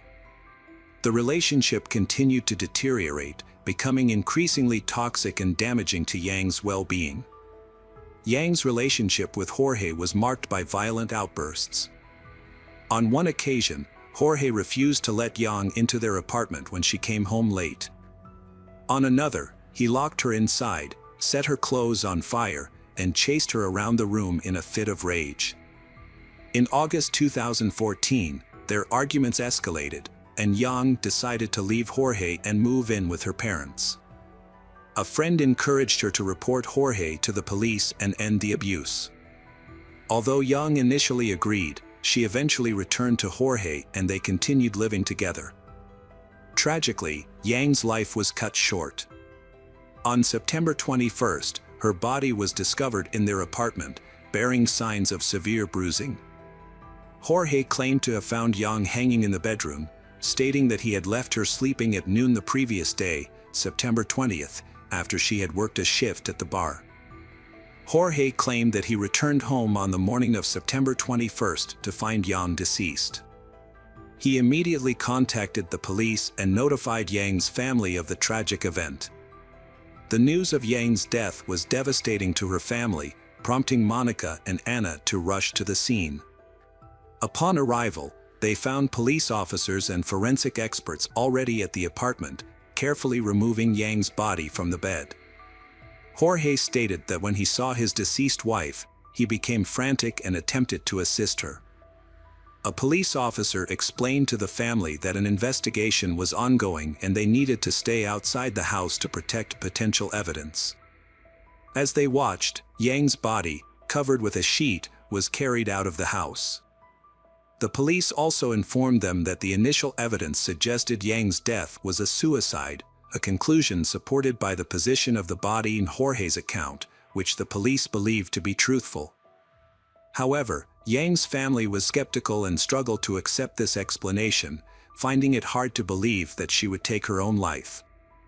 When the family arrived to identify the body and prepare the necessary documents, they were surprised to find that the examination protocol was almost complete. The death certificate stated that Yang had died from strangulation by hanging. However, when the relatives were allowed to view the body, they noticed bruises on Yang's legs that seemed suspicious. Jorge attempted to explain the bruises by saying that the body had slipped from his hands and fallen to the floor when he tried to move it from the bed. Monica was not convinced by Jorge's explanation and suspected that something was not quite right. Investigations revealed more about Yang's tumultuous relationship with Jorge, fueling suspicion that her death might not be the suicide police claimed. During police testimony, friends described constant fighting between they, revealing Jorge's history of jealousy and aggression. His behavior extended to frequent phone calls to Yang's workplace, indicating a pattern of controlling behavior. Yang's sister Anna noted that a few months before the tragedy, her behavior dramatically shifted. Anna added that she started distancing herself from the family once the relationship with Jorge started. This prompted concern within the family. Despite growing concerns about Jorge's unstable behavior and doubts about the official explanation, the police were quick to dismiss theories and rushed to close the case. Experts at the Katok morgue recommended cremating Yang's body, which meant that further forensic investigation would not be possible. Yang's mother was deeply suspicious of Jorge's involvement in her daughter's death, but she eventually agreed to the cremation due to pressure from her family, thereby giving up the chance to gather evidence to support her suspicions. Jorge did not attend the funeral, but he got a tattoo of a broken heart, supposedly to show his grief. However, he also cut off all contact with Yang's family. Yang's death had a devastating impact on her family, especially her mother, Monica. The overwhelming pain of losing her daughter, combined with feelings of loneliness and despair, led Monica to develop an addiction to alcohol and smoking. Monica was devastated when her daughter Yang passed away suddenly. Despite her overwhelming grief, Monica refused to accept the initial explanation of Yang's death, finding it contradictory to her daughter's outgoing and life-loving nature. Unsettled by details like the bruises on Yang's body and the lack of evidence supporting the claimed manner of death, Monica's instincts told her there was more to the story. To get answers, Monica launched her own investigation into the case. Monica acquired security footage from her daughter's home, revealing her son-in-law Jorge was the last person to see Yang alive. With the help of a private attorney and forensic pathologist, Monica reviewed Yang's final days. An unexpected development led to a shocking explanation, revealing a deeply seated scandal and a misclassified homicide. Monica's determination uncovered hidden details, ultimately revealing the truth behind Yang's death. The detective completely rejected the initial account of Yang's death, presenting conclusive evidence that proved she was murdered. Further investigation revealed several discrepancies with the original autopsy. There were no signs of hanging on Yang's body, but her neck showed signs of strangulation, and a scarf had been used to make it appear as though she had hanged herself. Bruises on her hands and fingernails suggested she had tried to fight back. The medical examiner confirmed that any competent expert would have reached the same conclusion. This raises serious questions. Why did the police ignore these facts, and why did the family receive a false report about their daughter's death? Monica's relentless pursuit of truth led her to conduct a 7-month investigation, uncovering a series of disturbing failures and incompetence by law enforcement agencies. Her research revealed that Yang had previously reported violence by Jorge to the police, but her cries for help were ignored. Monica also discovered that Jorge had ties to his father and the staff handling the case, which, combined with the severity of Yang's injuries and the apparent negligence of the authorities, compelled her to take decisive action. Monica appealed to the prosecutor's office, seeking a review of the case and justice for Jorge, the main suspect. However, she was met with neglect and cynicism instead of support. A prosecutor even questioned her competence, suggesting she should focus on being a housewife and seek psychological help rather than pursuing justice. Undeterred, Monica continued her investigation, driven by her love for her child and her desire for truth. Her perseverance ultimately paid off. Jorge committed another murder in 2016, a devastating end to Yang's story. This event began a new chapter in Campira's life. She met Jorge online, where he hid his dark nature behind a charming facade. Unaware of his past, she was drawn to his friendly, sociable personality, and they soon developed a romantic relationship. Campira's close friends discovered her new relationship when she posted a photo of herself and her boyfriend on social media, beaming with happiness. For several weeks, their romance seemed perfect. As 2016 drew to a close, Campira's mother, Margarita, met Jorge for the first time on December 28. Campira, Jorge, and her children then traveled to Acapulco to spend the New Year's holidays with her parents. However, Jorge later convinced Campira to extend their stay, and she asked her mother to watch the children for a few more days. Margarita agreed, unaware of the tragedy that was about to unfold. 3 days later, Campira was found dead. The last time Margarita had spoken to her daughter was on December 30th. When Margarita tried to call Campira on New Year's Eve, she was met with silence. Campira always answered her phone or returned calls promptly, so Margarita's anxiety grew with each passing minute. As the hours ticked by, Campira's unusual silence and lack of online activity only heightened Margarita's concerns. Eventually, Margarita decided to contact Jorge to find out what had happened to her daughter. Jorge attempted to alleviate Margarita's concerns by downplaying the argument and Campira departure to celebrate the new year with friends. However, Margarita remained unconvinced and asked a family friend to check on Campira.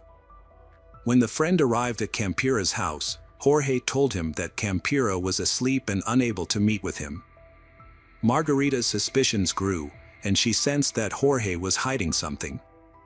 On December 31st, between 5 o'clock and 8 p.m., Jorge committed a heinous crime. He brutally murdered Campira by strangling her after beating her severely with an unknown object, leaving multiple injuries on her face and body. In an attempt to make it appear as though Campira had taken her own life, Jorge cut a lock of her hair, placed her body on the bed, covered it with a blanket, and left the gas stove on. He even placed a portrait of Campira's late ex-husband in her hand to create the illusion that memories of him had driven her to suicide. Around 8:30 p.m., Jorge packed his belongings and left the house. On the night of January 1, 2017, Margarita tried to contact her daughter Campira to wish her a happy new year, but was unable to reach her. She then called her son Gabriel, who was in the same city as Campira, and asked him to check on her. When Gabriel arrived at his sister's house, he was immediately hit with a strong smell of gas. After turning off the gas burners, he began searching for Campira and was shocked to find her body on the couch, bearing signs of a brutal beating on her face. As Gabriel threw off the blanket covering his sister's body, he was horrified by what he saw. Campira was wearing only her underwear, and her body was covered in numerous bruises. Several details caught his attention. There were drops of blood around her, although her body in underwear appeared clean, as if she had recently bathed. Additionally, Campira's head was almost completely shaved, which struck Gabriel as strange, as his sister was known to take great care of her hair. Gabriel reported the incident to the police and then called his mother to break the news to Margarita. Paramedics and police arrived, confirmed Campira's death, and restricted access to the scene. The family was stunned by grief, struggling to come to terms with what happened. Their eyes reflected sadness and a glimmer of hope for justice. The investigation was complicated by inconsistencies between the crime scene and the initial assumption of suicide. The police meticulously examined every detail to unravel the truth. The police initially suspected suicide, but Campira's family disputed this, finding it impossible to believe that a young, cheerful woman would take such a drastic step. Campira's family was convinced that her death was not a suicide, but a violent crime. A strand of hair found on her body that did not match anyone in the house reinforced their suspicions. They demanded a more thorough investigation, which was granted. A second forensic examination confirmed their fears, revealing that Campira was strangled and that the suicide scene was staged. The evidence included marks on her trachea and neck, bruises indicating a beating, and the absence of a strand of hair. The police launched an investigation, and Campira's aunt, Sandra, worked with the deputy prosecutor to have the case transferred to the prosecutor's office. However, progress was slow. Later, Sandra was called back to the prosecutor's office and informed that she and her brother, Gabriel, could be plaintiffs in the case. Campira's children were left with their grandmother after the tragedy. To shield them from painful memories, they were transferred to a new school. However, time alone didn't heal their wounds. 2 months later, the family was allowed to visit the apartment where Campira's body was found, collecting her belongings and possibly uncovering clues. Her laptop was found, but its data had been deleted. Fortunately, her iPad was password protected, and the last photos she took before her death were recovered. One disturbing photo showed Campira lying next to Jorge on the same sofa where her body was later found. Further investigation of the photos revealed more evidence. In one image, Jorge was seen holding a skull-shaped container that was later discovered in the apartment's freezer. He was also shown strangling Campira with one hand. Drawers in the desk yielded sketches of tattoos Jorge planned to get, further hinting at his possible involvement in the crime. The public was outraged when Jorge was released on bail in 2009, sparking widespread anger. Many realized that if he had been detained earlier, the young women might still be alive. The Campira and Young families continued to demand justice for their loved ones on social media, gathering over 13,000 supporters on a memorial page. 10 months after his escape, Jorge was finally caught on October 24, 2017. His arrest was unexpected, occurring during a routine patrol by the National Civilian Police in Livingston, Guatemala. The officers were patrolling the streets when they noticed a suspicious man who appeared to be homeless. A routine check of his documents and fingerprints revealed a shocking truth: the man was on the international wanted list with a high danger level. Jorge was immediately arrested and taken to the immigration center in Guatemala City, where he was detained pending further action. The Guatemalan authorities quickly contacted their Mexican counterparts to initiate the extradition process. According to the head of the Guatemalan police, Pablo Castillo, Jorge had been hiding under a bridge in western Guatemala, living on the streets and relying on the kindness of tourists for survival. The next day, October 25, Jorge was transported to the Mexican border city of Chicas, where he was handed over to the Mexican authorities. After crossing the border, Jorge was taken to Mexico City, marking the successful completion of the extradition process and the delivery of justice. Jorge appeared in court to face charges for his alleged crimes. A reporter managed to ask him a few questions, but Jorge responded with a complete denial of any wrongdoing, claiming he was unaware of the charges against him. This was despite being taken to court on October 26 for a preventive measure, specifically for the murder of Campira. During the trial, the prosecution presented strong evidence of Jorge's involvement in the crime. The investigation revealed that Jorge had brutally beaten the victim with an unknown object before strangling her to death.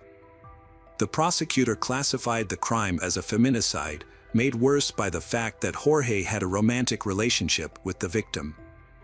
The prosecutor also pointed out that Jorge had a prior conviction for theft and was possibly involved in the death of another ex-girlfriend, Jan. Despite the overwhelming evidence and arguments against Jorge, his lawyer proposed an alternative explanation that Jorge was mentally unstable and needed a psychological evaluation. This move came as the community awaited justice, expecting a suitable punishment for the perpetrator. After thoroughly examining the evidence, witness testimonies, and arguments, the judge turned his attention to Jorge and his lawyer. He asked how long it would take to complete the psychological evaluation. Following a consultation, Jorge's lawyer agreed that Jorge would attend all subsequent court hearings. Upon reviewing all materials and considering both sides, the judge rendered a verdict. There was sufficient evidence from the prosecutor to hold Jorge accountable for his crimes. The court ordered the investigation to continue and gave a 4-month deadline to gather new evidence. Meanwhile, Jorge was taken into custody and held at a pre-trial detention center. Despite Jorge's arrest and guilty verdict, the Campira and Jan families faced a lengthy and challenging process ahead. In August 2019, an oral hearing was held in Jorge's case. His lawyer asked the court to disregard the videos that showed Jorge entering and leaving Campira's house on the day she was murdered. They claimed that these videos were incomplete, taken from a 30-hour recording at the crime scene, and could not be used to prove Jorge's guilt. The videos had been given to the victim's family by a neighbor who recorded them. The family then passed them on to the police, who brought only partial recordings to court. The police had lost the original disc. Jorge's lawyer alleged that the Mexico City prosecutor's office had concealed this information, which only came to light on the day of the hearing. The defense lawyer argued that the materials used to obtain the arrest warrant were unlawful. Specifically, the lawyer claimed that a key video was given to the Campira family rather than the judicial authorities, and therefore could not be used as evidence.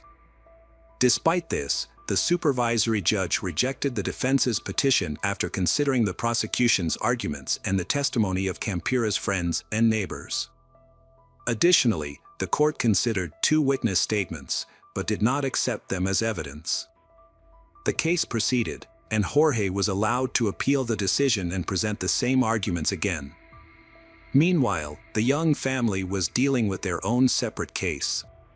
A ban on violence against women was established in Mexico City, thanks in part to advocacy from several groups, including the Mexican Institute of Human Rights and Democracy and the Center for Justice. This new decree was influenced by multiple high-profile crimes, including the murder of Jan. As a result, her case was forwarded to a Mexico City court for trial. Nearly 7 years after Yang's murder, charges were formally brought against her suspected killer, Jorge, in May 2021. Shortly thereafter, a judge ordered his arrest for his role in her murder. Despite these developments, Jorge's defense team was able to significantly slow down the investigation and prosecution. 9 years after Yang's death, Jorge Humberto Martinez Cortez was sentenced to 52 years and 6 months in prison in November 2023 for taking Yang's life. While the Young family has finally received justice, Campira's family still faces a lengthy process. A trial had been scheduled for April 2022 at the detention center where Jorge was being held. Activists were resolute that this time the perpetrator would not evade accountability. Jorge's lawyers have successfully delayed the hearing once again, which was set to take place on January 29, 2024. Over 50 witnesses were expected to be called to testify, but for now, there is no update on the status of the hearing in the media. Jorge's family remains hopeful that he will eventually be held accountable for his actions. While nothing can bring Campira back, they seek justice and want to ensure that her death does not go unpunished. Hello friends, welcome to our channel. Today we're going to take a look at another horrible case with you, the case of Menhez Simon. Menhez Simon, a Canadian with a promising future. However, instead of attending York University to study mechanical engineering, he chose to deceive his parents and live a lie. As the expected graduation date drew near, maintaining this double life became increasingly difficult, severely impacting his mental state. This ultimately led to the tragic outcome of him murdering his entire family. In an attempt to gain attention, Menhez posted photos of his crime on his Discord channel. Initially, many believed it was a joke, but it soon became clear that the photos were genuine. Discord's anonymous features allowed Minhas to hide his true identity, making it challenging for users to uncover his real name, age, and location. In Bangladesh, a country plagued by poverty and overpopulation, many sought a better life abroad. Monarez, born in 1971, felt an insatiable desire to improve his circumstances. Despite the country's rapid development, Monarez yearned for more. He met and married Momtaz, born in India, and they shared a dream of building a better future together in Toronto, Canada. After 2 years of preparation, Monarez and Momtaz made the move to Toronto. They settled into their new life and eventually started a family. 6 years after their arrival, they welcomed a son, Minhas, followed by a daughter, Mesa, 2 years later. Momtaz and her husband Monarez were loving and dedicated parents who worked tirelessly to ensure their family's well-being and happiness. Momtaz was particularly close to their children and was known for her kindness and generosity. She spent a lot of time caring for her family and was always willing to lend a helping hand. In her community, Momtaz was a respected and well-liked figure, both in her neighborhood and among fellow Bangladeshi immigrants. Monarez was a more reserved person, but he was also highly respected in the community. He was a devout Muslim who prioritized his family's well-being above all else. As a taxi driver, Monarez was very familiar with the city of Toronto, thanks to his many years of experience. His dedication to his job earned him numerous awards, including being named the Best Employee of the Month and one of the top taxi drivers in his company. Both Momtaz and Monarez had high aspirations for their children, Melissa and Minhas. Having successfully navigated the challenges of moving to a big city themselves, they expected their children to achieve great things. They dreamed of their children securing high-paying, prestigious jobs that would bring them comfort and prosperity. After relocating from poor conditions, Monarez and Momtaz were determined to provide their children with every opportunity to succeed. They worked hard to achieve their aspirations, which led to gradual but steady success. The family's first major milestone was buying a modest house on Mowan Road in Scarborough. With careful financial planning, they then acquired 2 investment properties, one in Scarborough and another in nearby Danforth. Momtaz took charge of managing the properties, and over time, the family's wealth grew steadily. As the family's assets increased, Momtaz felt a greater sense of responsibility towards her 2 children and their 3 properties. To help with the workload, Momtaz's mother, Firoza Begum, moved from India to join the family. This allowed Momtaz to strike a better balance between her work and personal life. In 2006, the family upgraded to a larger 4-bedroom house in Markham. At the time, it was widely believed that a career in medicine or engineering was the key to success. Monarez and Momtaz wanted their children to pursue these fields, with Minhas aspiring to become a neurosurgeon and Minhas aiming to become an engineer. However, their children had different plans. Melissa, in particular, was a rebellious child who resisted her parents' views and often pushed them away, despite showing great potential. Melissa frequently ran away from home, drank excessively, and used illicit substances, leading to reckless behavior. This behavior prompted strict and sometimes questionable intervention from her parents. If she failed to return home on time, she would be forced to spend the night outside. However, her mother, Momtaz, would occasionally unlock the back door to allow her to enter. The conflicts between Melissa and her father often escalated, drawing the attention of the police. In contrast, Minhas had a distinctly different personality. He was often described as shy and introverted, but he shared a warm and loving relationship with his mother. Momtaz was extremely devoted to her son, often giving in to his wishes and catering to his needs. She would drive him wherever he needed to go, cook his meals, keep his room tidy, and greet him after school with a home-cooked meal. As the eldest son, Valdez faced pressure from his parents to succeed and meet their high expectations. To cope with this pressure, he found solace in the world of video games, particularly massively multiplayer online (MMO) games like Perfect World. In this virtual world, Valdez could express himself freely and connect with people worldwide, overcoming his shyness and self-doubt. The game became a refuge for him, and he spent most of his free time immersed in it. Valdez's life was quite routine.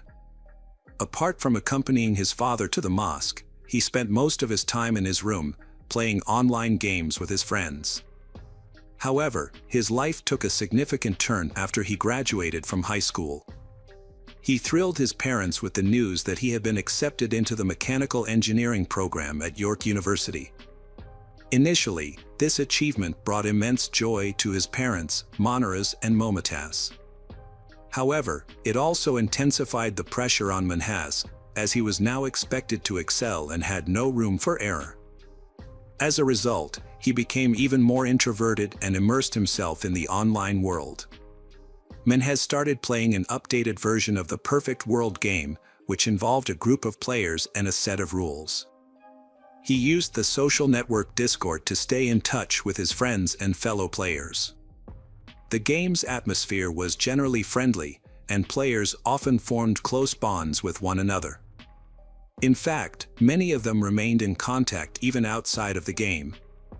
Valdez felt more at ease expressing himself in the virtual world of the game than he did in real life, where the atmosphere was often tense. As a result, he found solace in the game, using it as an escape from the stresses of reality. In contrast, Melissa acted out her frustrations in the real world, frequently clashing with her parents over various issues. Her rebellious behavior eventually led to an arrest for shoplifting, although she was fortunate to have the charges dropped in exchange for community service. After leaving home to live with her boyfriend, the tension in the household did not dissipate. Instead, it seemed to intensify, putting even more pressure on Valdez to find ways to cope. As a result, he became even more deeply immersed in the game, using it as a means of escaping the increasingly unbearable reality at home. As Melissa broke free from her parents' expectations, they began to pin their hopes on her son, Valdez, as the family's savior. They boasted about his engineering career at York University, but this turned out to be a fabrication. In reality, Valdez attended Seneca Community College, a less prestigious institution. Valdez struggled academically, felt isolated, and abandoned his faith, which deeply disappointed his devout parents. He often expressed frustration about his parents' constant interference in his life, which affected his personal relationships. Valdez met a girl online, which infuriated his parents and further fueled his resentment. However, he found a sense of independence through the online game Perfect World, where he connected with friends and a community on Discord. Initially, Valdez performed well in school, but his grades began to slip as his gaming obsession spiraled out of control. Valdez's excessive gaming habits started to take a toll on his academic performance. He began skipping classes and struggled to keep up with his studies, resulting in him having to retake several subjects. Eventually, he lost interest in studying altogether and stopped attending classes, opting to focus solely on gaming instead. To avoid arousing his parents' suspicions, Valdez would leave home every day pretending to go to York University. He wasn't actually attending classes. Instead, he would spend his days playing games at a cafe on his laptop, working out at the gym, and then returning to gaming until late at night. In online conversations with his gaming friends, Valdez would occasionally joke about leaving the group and make cryptic comments about potentially going to prison. However, these statements were not taken seriously by his online friends, as they were familiar with his tendency to make humorous remarks. Additionally, Valdez often made jokes about sensitive topics such as homophobia and religion, but since it was a gaming community, no one took his comments seriously. Valdez's sense of humor took a darker and more aggressive turn over time. He started making jokes that were intentionally provocative, trying to elicit a reaction from others in the community. However, his attempts at humor were so off-putting that they led to multiple complaints. Ultimately, the community administrators banned him due to his behavior. Minhas became more and more isolated. In contrast, Melissa turned her life around, repaired her relationship with her parents, and even gained admission to York University. From the outside, the family appeared happy and successful, with new beginnings and a promising future. As Minhas realized he was about to lose his privileged status as the golden child, he committed a horrific crime on July 27, 2019, just one day before his expected graduation ceremony. On that day, the family was preoccupied with their daily routines. Minhas' mother and grandmother went about their usual schedule, attending a daybreak event, unaware of the impending tragedy. Minhas began to carry out his horrific plan by sneaking into his mother's bedroom. He struck her on the head with a crowbar, knocking her unconscious, and then slit her throat to ensure she was dead. He repeated this brutal act with his grandmother. After committing these heinous crimes, Minhas calmly returned to his room and opened Discord, where he sent a disturbing photo of his mother's mutilated body next to the crowbar. The recipients of the photo were initially unsure if it was a joke, as Minhas was known for his dark humor. However, the image was extremely realistic and did not appear to be a prank. Minhas was a well-known figure in the perfect world gaming community, but his behavior had always been unsettling, earning him a negative reputation among many players. The situation took a disturbing turn when Minhas posted two photos that seemed to show a murder scene. The images were extremely realistic and did not seem to be a joke. Minhas then made a chilling post claiming that he had killed his mother and grandmother and was waiting for his sister and father to return home so he could do the same to them. As the situation worsened and became more intense, other gamers began to take Minhas seriously, fearing that his threats could lead to more deaths. Discord users were convinced that they were witnessing a series of crimes unfold in real time, but felt powerless to intervene. Desperate to prevent further harm, players tried to uncover Minhas' identity, but he had hidden his personal information, leaving no clues about his name, age, or whereabouts. In an effort to gather more information, users reached out to Minhas' friend, Junior, asking him to share any details he might know. When Junior confronted Minhas about the disturbing images, Minhas revealed that his threats were genuine and that he planned to kill his father and sister soon. Meanwhile, Melissa returned home to an eerily quiet house. Unbeknownst to her, Minhas was waiting inside. As she entered the house, he attacked her with a crowbar, striking her on the head, and then slit her throat. After committing the crime, Minhas took a photo of Melissa's body and sent it to his friend John via private message. Minhas posted a photo with a disturbing message, claiming that he had struggled with his sister Melissa for 10 minutes, during which she cried and screamed. In a private message to John, Minhas expressed extreme self-loathing, stating that his parents would be ashamed of him and that he was a coward and subhuman. Minhas then sent John several more photos, including one of the murder weapon and a selfie with a bloody knife. John was horrified and shared these photos with the rest of the group, confirming that Minhas had indeed committed a third murder. Group members quickly saved the photos as evidence against Minhas. Meanwhile, Minhas continued to act normally, waiting for his father to return home. When his father, Monaras, entered the garage, Minhas ambushed him, stabbing him in the neck, just like his other victims. Minhas took a photo of the victim, which the group was unable to prevent. In a shocking turn of events, Minhas shared a disturbing message with online friends, stating, "I consider myself a coward and a loser. As an atheist, I don't believe in an afterlife, so I feared death and wanted others to die instead, sparing them suffering. I realize now how pathetic and selfish I've been." What followed was even more alarming. Minhas told another online friend that he had murdered his entire family and was prepared to spend the rest of his life in prison. He then invited this friend to view photos of the crime scene. However, the story takes a crucial turn. One of the online friends discovered a way to obtain Menhez's IP address, which could reveal his location. With this information, the group was able to track Menhez to his home in Toronto. A user from Minnesota, who was part of the online conversation, contacted their local police department, which in turn alerted the Toronto police to Menhez's location. The police began their investigation after receiving information from an anonymous source. Meanwhile, Menhez was still active online, chatting with users who were inquiring about his next steps. He claimed he would try new things, including drinking, smoking, and reconnecting with an ex-girlfriend.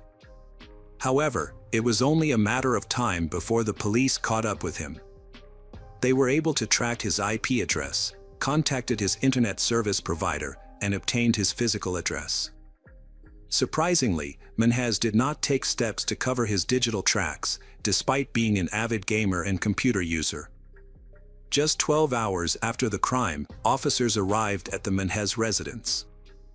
As they looked up, they saw Menhez looking out of his bedroom window. At this point, the police had limited information and evidence, relying mostly on tips from online users. They were uncertain about the accuracy of the reports. But Menhez unexpectedly made the police's job easier. After posting a farewell message on Discord, announcing that the police had arrived, he voluntarily went downstairs, opened the door, and surrendered to the authorities. When questioned by the police, Menhez responded that this was his family's home and that they would discover the truth for themselves. The bodies of Manaras and Melissa were the first to be found, followed by Momotaz and Firoza, near the entrance to the house. Menhez was immediately arrested by the police on suspicion of murder. He was then taken to the local police station for further questioning. During the interrogation, Menhez displayed unusual calmness, showing no visible emotion. The lack of emotional response was notable, as if he was discussing an inconsequential event. He was ultimately charged with 4 counts of murder, 3 first-degree murders and 1 second-degree murder. In court, the evidence strongly indicated his guilt.